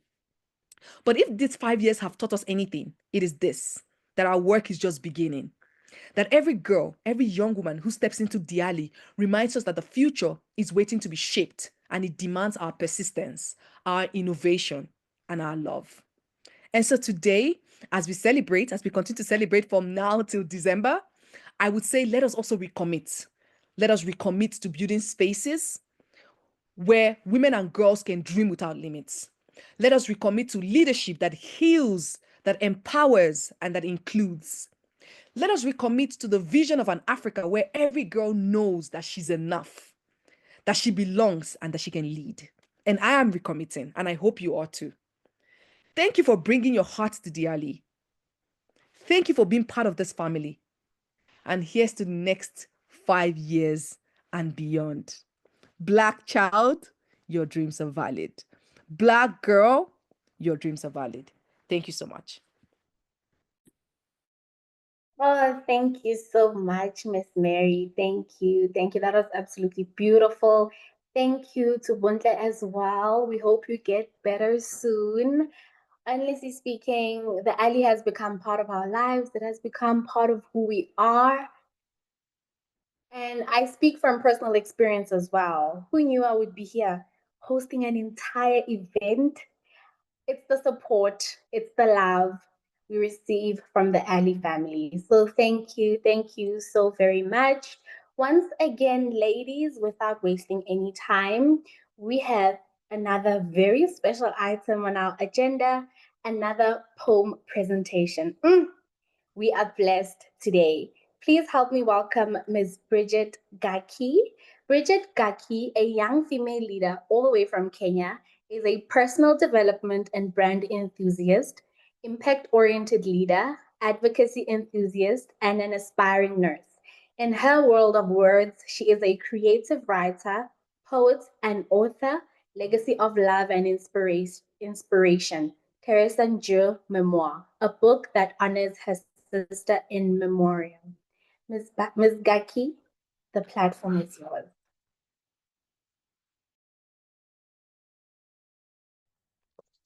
Thank you so much. I'll perform a poem. 5 years, more stories unfolding. I still remember the first time I heard the name, the Amazon Leadership Initiative. I thought, oh, this must be a place where people learn to wrestle lions, or at least wrestle their own fears. Turns out I was half right, because this is where I wrestled with doubt and came out holding a certificate in one hand and a gift in the other. What an empowerment. But before I get too far, let me take you back, November 2024. 20 years old me stepped into the initiative, feeling like a curious stranger, and walked out feeling like part of a global family. I met so many inspiring women who taught me so much, like the golden rule: never entertain bad jokes about women. I gave it a name, Operation Eye Roll. It's just a look in the eyes that says, try that joke again and see how fast you stop clapping. One of the ladies, Miss Farain Chuli, a woman whose work I admire so much, mentored us. And she told us that leadership is not just standing in front, it's uplifting others to stand beside you. They say a mentor is a mirror, but a selfless, reliable mentor is more like a window, because through them, you see possibilities you never imagined. And here at the Amazon Leadership Initiative, I got to meet many inspiring women who are still mentoring me. Salute to the visionary woman who planted the seed. Miss Mary Izobo, the founder. You honestly built a space where we women leaders aren't just made, we are inspired. And we Black girls, we are proud. To every supporter, every team lead, you are the quiet architects of this greatness. This program did not just teach me leadership, it reminded me who I was as a woman, that my voice and my presence matters, and my ideas deserve the front seat, not the corner seat. You see, leadership isn't always a crown and a throne. Sometimes it's answering emails you never wanted to open. But here's the thing: real leadership shows up Even when the crown is missing and the coffee is cold, you did not just give me a slot to be part of the Amazon Leadership Initiative. You handed me a mic and you told me, go girl, speak. That's a gift I'll always appreciate. Cheers to 5 years of the Amazon Leadership Initiative, holding on to the lessons, the laughter, and the courage. And so today I say thank you for the certificate, the gift, the friendship, the mentorship, and the vision. Salute to we Black girls. I promise to always lead, not just because I can, but because you all reminded me that I must. Black girls, our dreams are valid.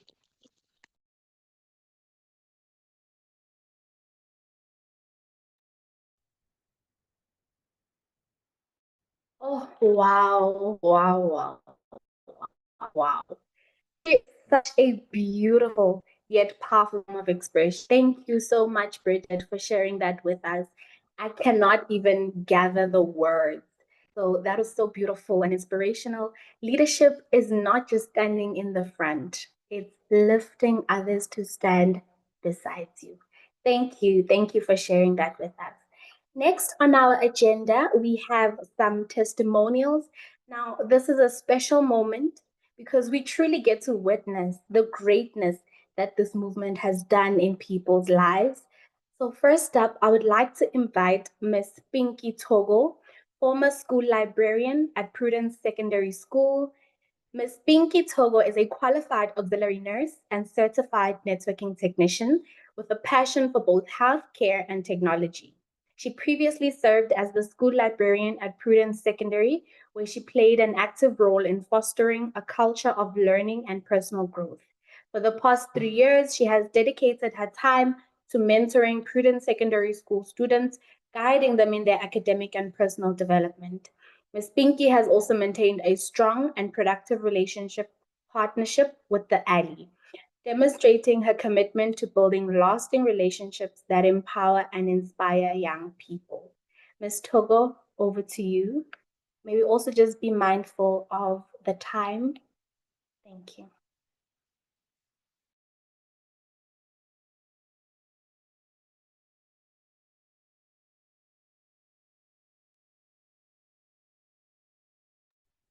Ms. Pinky Togo.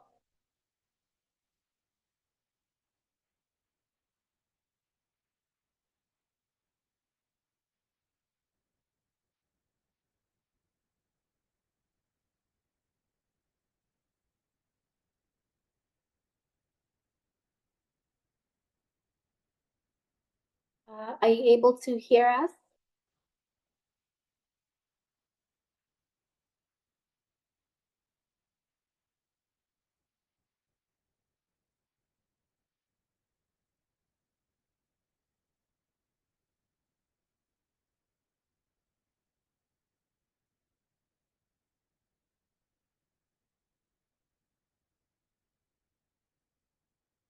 Okay, it's okay. We will just move on to the next testimonial. Um,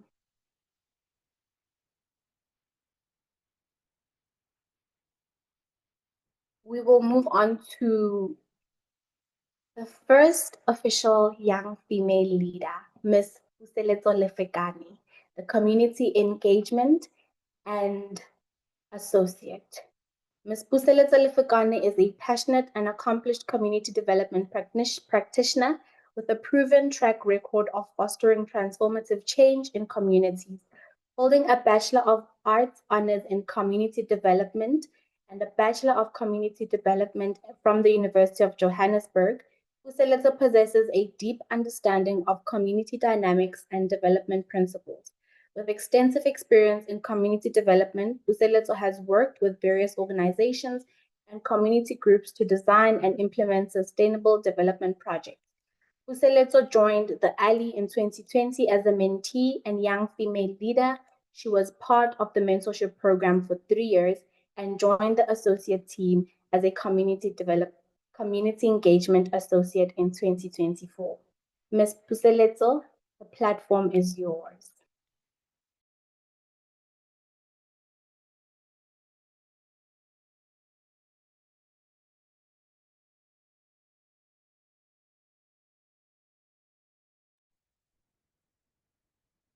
Ms. Puseleto,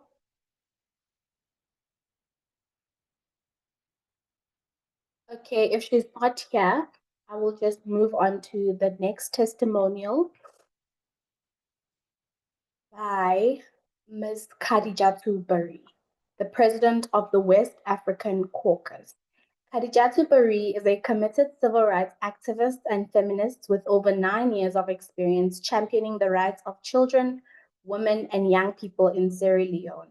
Currently pursuing a degree in gender research and development studies at Fora Bay College, University of Sierra Leone, she dedicates herself to creating positive change and fostering empowerment across the region. Khadijatu has been a volunteer with Strong Girls Evolution for 3 years, actively engaging in initiatives that uplift and support young girls. She also serves as president of the West Africa Caucus for the Amazon Leadership Initiative, amplifying her reach and impact across West Africa.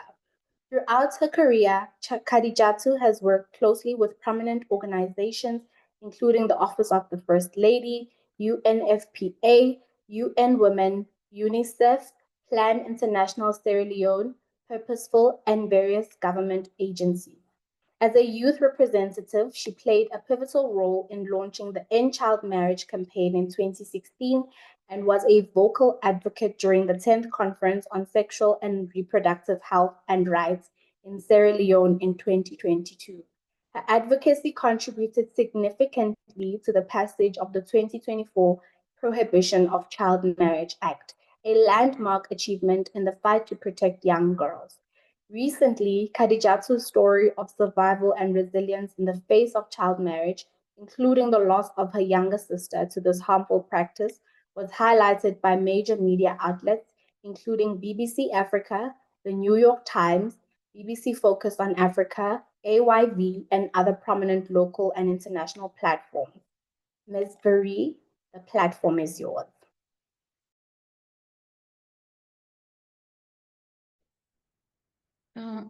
Good morning from my side. It is still 10 here, so thank you so much for having me. I'll be brief, actually. So, I am Khadijatu Lamarana Shunembai. I know, I am Fula. Apologies for my voice, but I joined TheALI in 2022, actually. During that conference was when I was elected for the president. No, it was when I actually did my manifesto. So one thing I can always remember about TheALI is everything is structured. You go through structures, you do it officially, you are trained for everything. I have been an advocate since I was 10, and I never knew that all of my public speakings, everything that people admired here, was somehow below the standard when it came to TheALI. So I remember then I had applied, I had become, I'm part of now this organization. Now I am in this group. We were just there in the group. Okay. And then it was time to have leaders. They said, oh, you could apply, send us why you want to be. And then later we will do the campaigns in the group. So I was like, campaign? Me? How will I do campaign? I'm not even that person that believes in doing all of these things. So something in me just said, go and go, go, go. So I did everything. And then my campaign strategy was so funny. I just check out people and then I'll do what I see that they like or things like that. I catered for it. There was another person that wanted to be a president from my country also. I read her bio and everything. I was like, will I stand a chance? But yeah, everything went through and then I became the president and I've been the president since then. I have been with TheALI. I remember my first time that I was to be a facilitator for our event. It was also a virtual one. And then we went to the room to practice. I met, that was Alma, and then there's Divine. These two people were speaking and I was lost, totally lost. It was my turn to come and start, at least do my introduction. I started imitating people. Oh, guys, Miss Mary came after everything. No, no, no, no, Khadijatu. That is not you. You need to be yourself. Oh, I had to breathe in and breathe out because I realized that then I wasn't myself indeed. I was in the shadow of people. I forgot that I am Khadija too and I am not Alma, no, am I divine. I could be me and have my voice and everything. It was until the next time that I started being myself and all. Why did I bring that scenario? It is to say that yes, we go through rigorous trainings just to be the better speakers that we are. I will tell you that since then, I always carried with me that it is me, and me alone. No one takes that, and I don't give it away anymore. If I admire you, I'll admire you. I will tell you, I'll love you, but I'll be me. I'll maybe take from you some things and learn it, but I'll still be me. Those are things that we went through and really helped me in becoming this confident person. I am still going through the mentorship program here. And at the mentorship program, I got a mentor. My mentor is so wonderful. Whenever I feel like I am down, whatever it is, she's always there to lift me. Why is this all happening? It is all because of TheALI. TheALI introduced me to this woman, an amazing person that is always seeing that you win both spiritually, physically, whatever form that you want to win. I have a part of the WPP program, our Women's in Political Participation. We have been having amazing, wonderful tutors that whenever they teach you, you realize that yes, you have more. So in all of this, what I have gained, few things I will call is I have more really. It's that my confidence level, it's really just got boosted in few years, in past 2 years, not my whole 4 years with them, but first 2 years, it made me realize that I am much more bigger than even where I am. I am far bigger and better than the things that is happening. So no matter what I face, there is always this thing in me that is bigger, and I always tell myself that, nah, this I can do better than that. So there is more to that and all of it. Right. And then I have a whole circle that is my sisterhood. I could call Bontley today. I could call Peace. I could call whoever, even Miss Mary. I could call, I could cry. I could do whatever. We have this thing whenever we meet on our groups, we check on ourselves. How are you doing and everything? We pray for one another. These are things that I have gained, a whole family. My friends, other people around here always are like, the South African girl. I'm not a South African girl. I just have families everywhere. I have them in Nigeria. I have them in South Africa. I have them in Ghana. I have them in Kenya. Wherever now in Africa that I want to go to, I just need to make a call that I'm coming. Even if I'm not staying with you, if I want to go anywhere, you just take me along and everything like that. And people are always ready to do all of that. And secondly, I have gained a whole mentor, like someone that is like a big sister. Yo, this big sister that is not, that is also strict, but it's for our good and everything. These things, in as much as they look small in other people's eyes, my confident level, my village, we call it the village, and Miss Mary being the head of the village, it is something that I don't take away. In West Africa, I always say West Africans are hot. We talk and yeah, we are that, you get it. But whenever I am around these East Africans, I am around my sisters in SA, I go to my soft level. I'm always like, this is so peaceful. This is so nice. This is so amazing. Like, these are the things I have gained through TheALI. I have attended workshops, events where I have met wonderful people that I talk with sometimes. I have one particular one from an event that I attended, which was facilitated by Miss Mary, that has been part of my life since that year. Whatever I need, whatever it is, that person always comes through. That person is always talking you through all of it.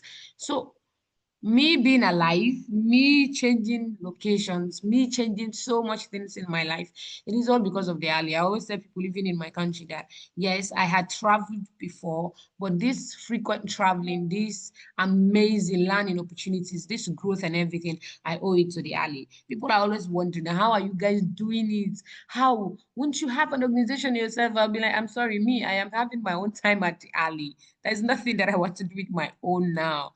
The things that I know, whatever it is all to TheALI, and I am happy that I'm giving it back.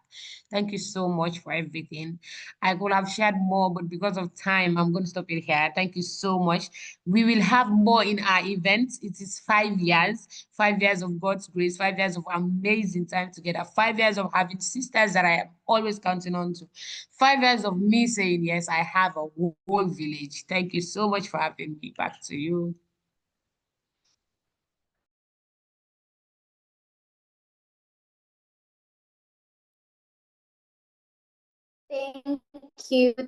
Thank you so much, Ms. Khadijatu, for the wonderful testimonial.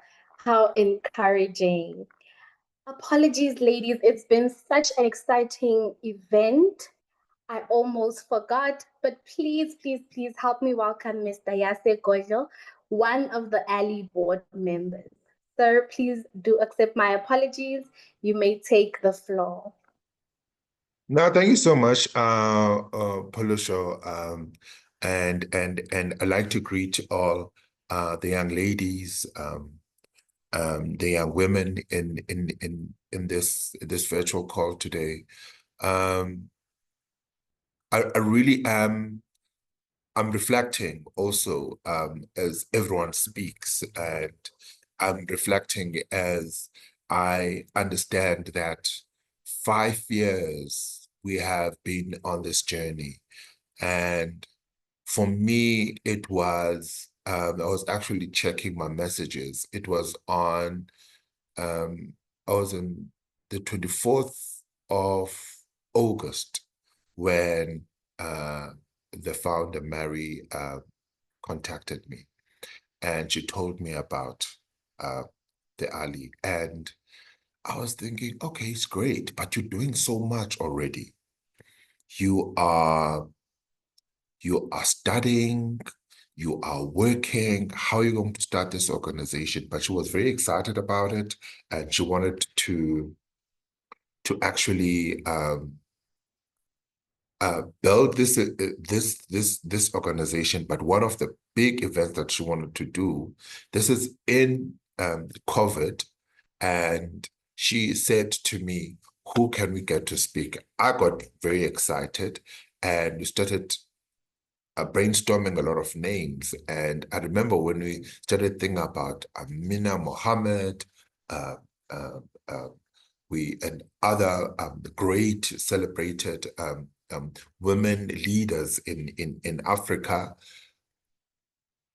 And I remember thinking after the meeting that, okay, I've given her these names, I've given her the contacts, but this organization is still small. I don't think she could pull it off.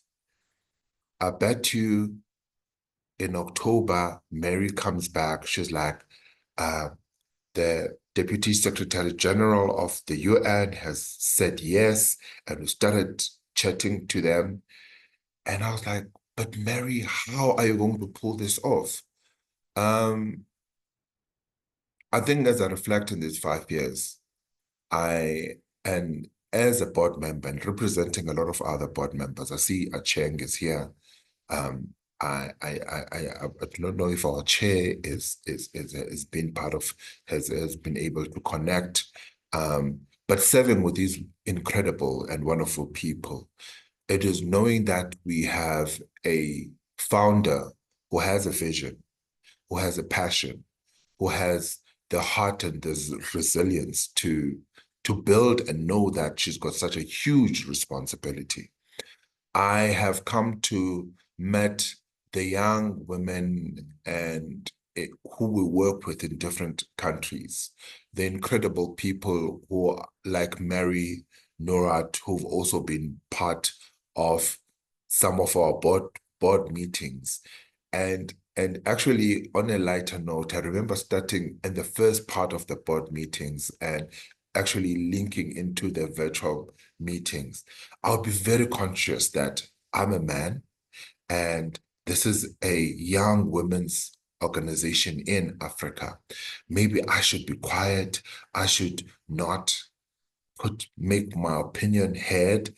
But it took me time to understand that, yes, and then as an ally to this organization and to these women of of Africa, it is that I need to also bring in my voice and understand that I'm here to contribute. I actually found some words that I thought that were quite relevant for today. When we say I salute the courage, the resilience, and the power of dreams. To the incredible women of Africa, across the vast continent, your light shines brightly, a testament of generations of strength, hope, and unwavering pursuit of possibilities. As you gather, uplift one another. Challenge the boundaries set before you. Know that your resilience and determinations are catalyst to change far beyond what the world can imagine. Each day you rise, you break barriers in classrooms, boardrooms, villages, and cities. You are the visionaries, innovators, caretakers, and leaders. Your stories rewrite history and inspire futures yet unwritten. In the face of challenges, you create opportunity, not just for yourselves, but for your families, communities, and Africa at large. Every dream you nurture is a beacon. Every aspiration you voice in is a seed of transformation. The journey towards empowerment is neither straight nor easy, but your commitment makes the path blossom with hope. And I think it is those words for me that made me realize that you are all incredible. You're all incredible in the most beautiful and the greatest way the world can really ever imagine. And I thank you, and I thank our my board members, my colleagues who are the board members in TheALI, but all of you and all of the work that you've done. It is an incredible work, and thank you for making me and allowing me to be part of you. Thank you.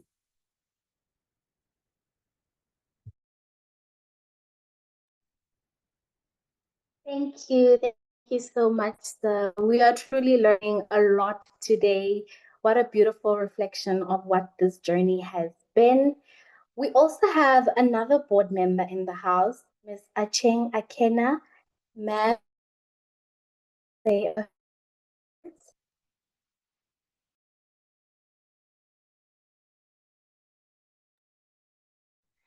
Hi, everyone. Thank you so much for giving me this opportunity to speak. I remember when Mary Zobo approached me and asked me to become a board member of TheALI. And I listened to her talk about TheALI and what TheALI, aspires to do. And I remember thinking, oh my God, I wish I had this when I was young. I wish I had this when I was starting my career. Um, I wish I had someone somewhere where people thought that what I had to say was important, where people encouraged me to speak out and to engage and to agitate and do all those things. Even just learning how to speak in public, in places where you feel that you're not enough, in spaces where you feel that, you know, you're less than the people to whom you're speaking to. And I think that vision that she shared with me that day really inspired me and made me want to join and be part of this wonderful initiative. The years I have been board member have been spectacular. I think for TheALI, for me, the sky is not even a limit. We've managed to accomplish so much with so little. Resources have always been a challenge, but in spite of it, despite of it, the things that TheALI has been able to do, not just on a larger scale, like with the leadership forums, and that those have happened due to just pure magic. Miss Mary Zobo, I must say it's pure magic. Sometimes I think you have a money tree somewhere where you go and steal those extra resources that we need to fit in and make things work. And yet they work, they happen. So many people's lives are impacted.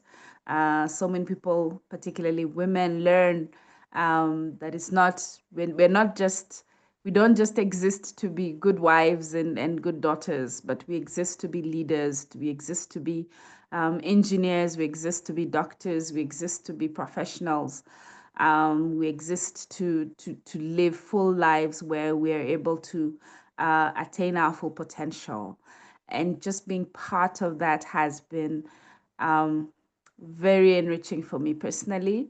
TheALI is my happy place where I go when I need to remember the power there is in community, the power there is in being able to innovate and learn and grow. As a woman, even though I'm much older already. But, you know, a lot of things that happen within the Amazon continue to inspire me in my day-to-day world. Every young woman I meet, I'm like, go join the Amazon. They're like, can I? I'm like, go join the Amazon because it is such a powerful community that combines an ideal a number of programs and projects that bring to let me say that come together to create leaders that where leadership is actually a tool of empowerment in as much as it is an end in itself. I've seen quite a few of our girls grow from year to year, and I'm so proud and so honored to have been part of their journey, to have been part of the journey of the Amazon. And 5 years is incredible, and I look forward to 50 more years of empowerment of young girls and young women. Thank you, facilitator, and back to you.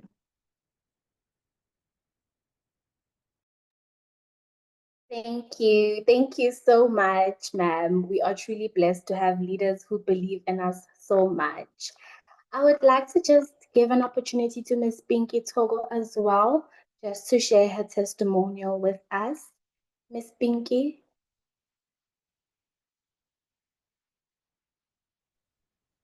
Good afternoon, Fulusho. Hope I'm audible now. I am. Yes, we can hear you. Thank you. Good afternoon, everyone, more especially like all the members of TheALI. My name is Pinky Tuko, as Fulusho has already introduced me. So I feel my task for today is very brief. It's about my journey with TheALI. So how it began, it was, I met Miss Mary, it was around 2022. So she visited the school, Prudence Secondary School. I'm not really sure how come she selected the school because like Johannesburg has many schools, Soweto has many schools, but it happened that she selected Prudence. So she came there for a shoe drive that time. She came to donate shoes. I think earlier I heard you said something about a comfort of a child in school. So like that was such a happy day for some of the kids because they also managed to fit in. Remember, if you're at school and then you don't have the proper way or something, you become very frustrated. So that day she came, and then usually when visitors come to the school, it will be like the principal or the deputy that will be attending to those people. But I don't know what happened on that day. Maybe God had planned it that way.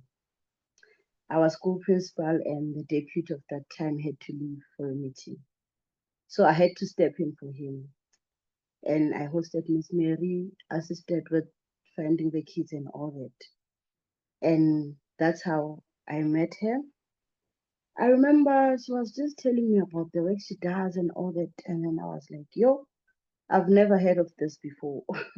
So I kept on asking many questions, but I thought maybe I was making her uncomfortable. So, but on that day, we ended the day with like exchanging the numbers.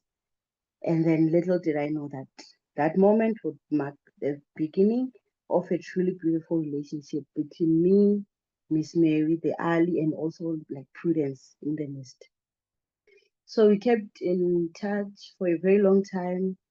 And then I think it was just during May, she contacted me to say we need to have an event and like online event because of it was still during that COVID era. So okay, I've never done this before. I don't know what to do. I just said to say, okay, please explain what's needed for me. She explained the aspect, okay, this is what's going to happen and all that. I was so shocked because remember, I'm from Soweto. Like, I don't know anything about connecting girls in the international level. But I said, you know what? I'm going to do this for the sake of a child in a township.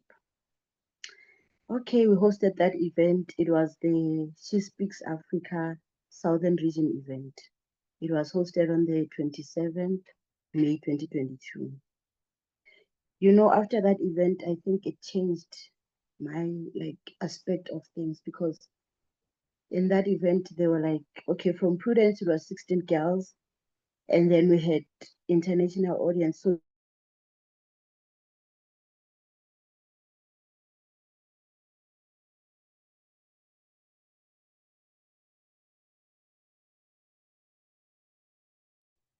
Miss Pinky.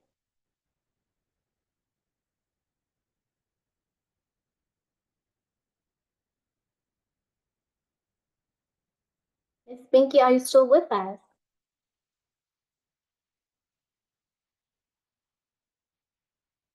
I think her network might be giving her a bit of a problem.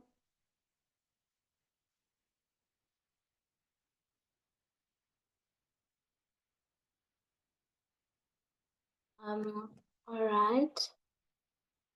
I think we will just move on for the sake of time. We will just continue. Leaders, by the way, today is Miss Acheng's mom's birthday. Happy birthday to your mom, Miss Acheng. We are all benefiting from the woman she has raised. On that note, ladies, as we approach the ending of this wonderful occasion, please help me welcome our final speaker of the day, Ms. Khumalo Nkosi, who will give us the word of thanks and countdown to the TheALI Leadership Forum and launch application. Ms. Khumalo Nkosi is the founder of Nimble Playful Learning Institute, established in 2023, where she has been serving as project manager since its inception. With over 6 years of administrative experience, and she brings a wealth of entrepreneurial expertise to her role. Additionally, she serves as a brand and design associate at the Amazon Leadership Initiative, leveraging her skills in brand development and design. Her objective perspective on building for sustainable growth is likely shaped by her extensive experience. Some notable achievements of Ms. Khumalo Nkosi include awards and nominations: 2023 Entrepreneur Nomination She Awards, 2023 Rising Star Nomination Founder of the Year Awards, 100 SA Shining Stars Award Inside Education 2024, Innovator in Education Nomination, World School Summit, First Place Startup Award winner, Queenpreneur Awards 2025. Wow, what beautiful achievements. How many of us are excited about the upcoming Leadership Forum? Show me some excitement, please, in the chat box. Please show me some excitement. I know I am definitely excited. Ms. Khumalo Nkosi, the platform is yours.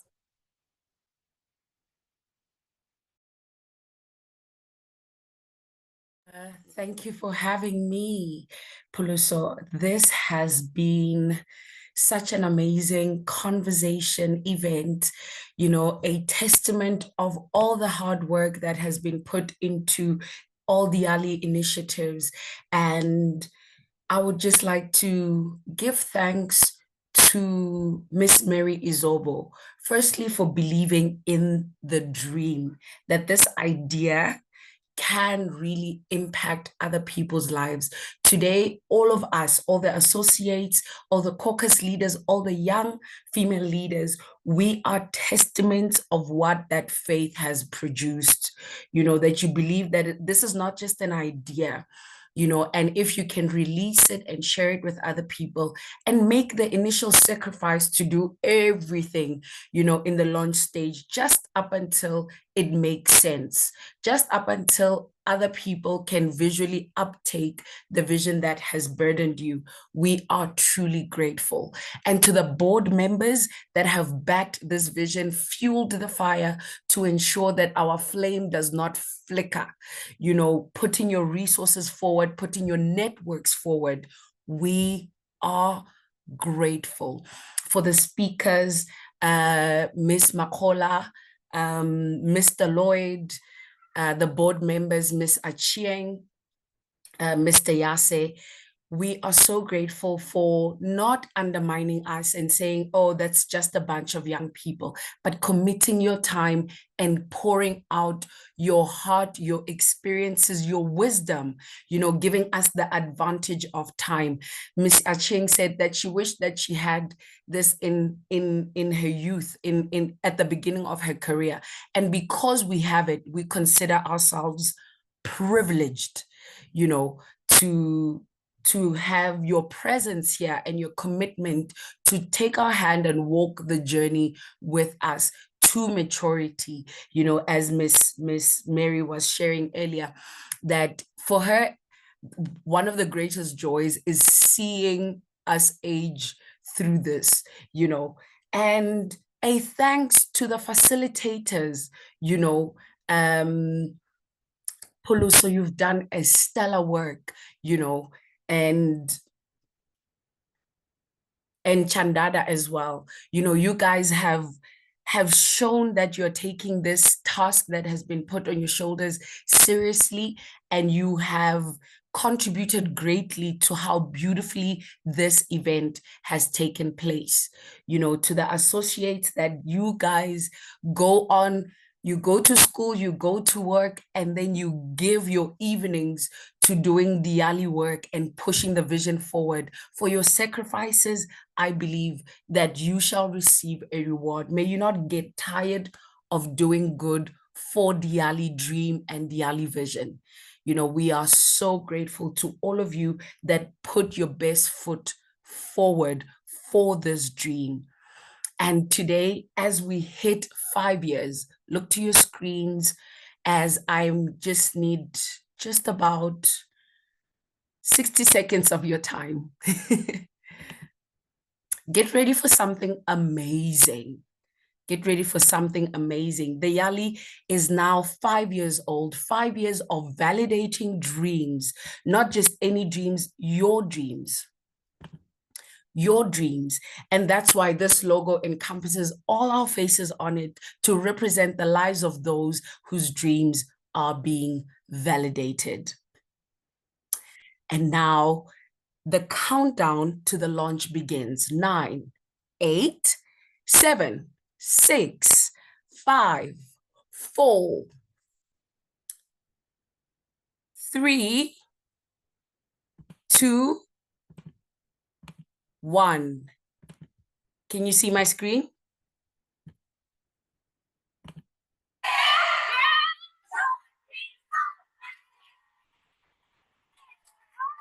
Yay! And these are the amazing associates that have committed to helping you. We announce that the applications for the Amazon Leadership Annual Forum 2025 for young female leaders is now open. And one thing about TheALI, we don't just inspire you to dream big, we take you along and say, this is the journey to go with it. What the forum avails for you is an opportunity to interact with real life female luminaries that have walked the journey and begin to introduce you in conversations about public leadership and management, civic leadership and management, business leadership and management. You won't just only be dreaming about stepping into these roles, but you will be actively equipped. As a firstborn daughter, I was so grateful to be part of TheALI because I got to have other older sisters. And it's something that I will always be grateful for. So you're not alone as you make your first attempt. As young as 14 years old, you are welcome to apply and become part of this organization, this amazing initiative that is geared towards ensuring that your dreams are validated, not only by inspiration, but by practical opportunities for you to grow and be capacitated to take on those leadership roles.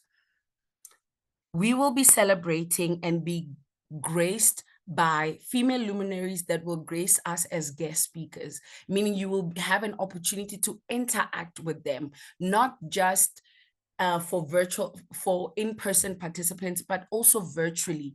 You will have an opportunity to ask questions and connect with them on LinkedIn and make yourself accessible to their knowledge and their expertise.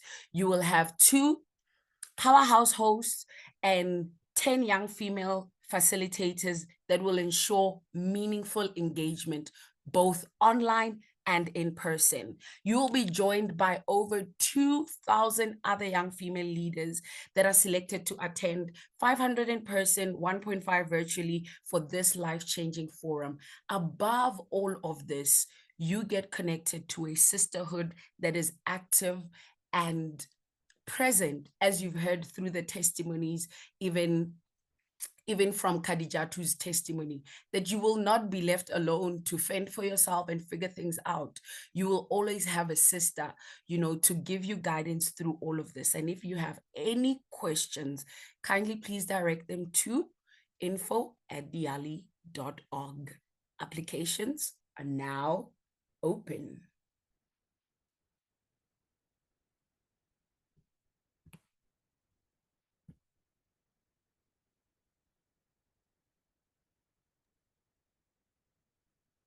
Thank you so much, Ms. Romelu Monkosi. Woo, ladies, it is official. The countdown to this year's forum has officially begun. Thank you so much, Ms. Romelu. Ladies, please go apply, share with your families, share with your friends. As we come to the end of this unforgettable celebration, the 5th anniversary of TheALI, I hope your hearts are as full as mine. Thank you all for joining us today. We truly appreciate your support. Today, we've been reminded that our journeys are not just about reaching destinations, but about embracing the power within us, walking in our purpose, and daring to believe in endless possibilities. To our speakers, thank you all for your wisdom. Thank you for your time. Thank you for your courage. To our guests and the Ali family at large, you are the heartbeat of this movement. This is just the beginning.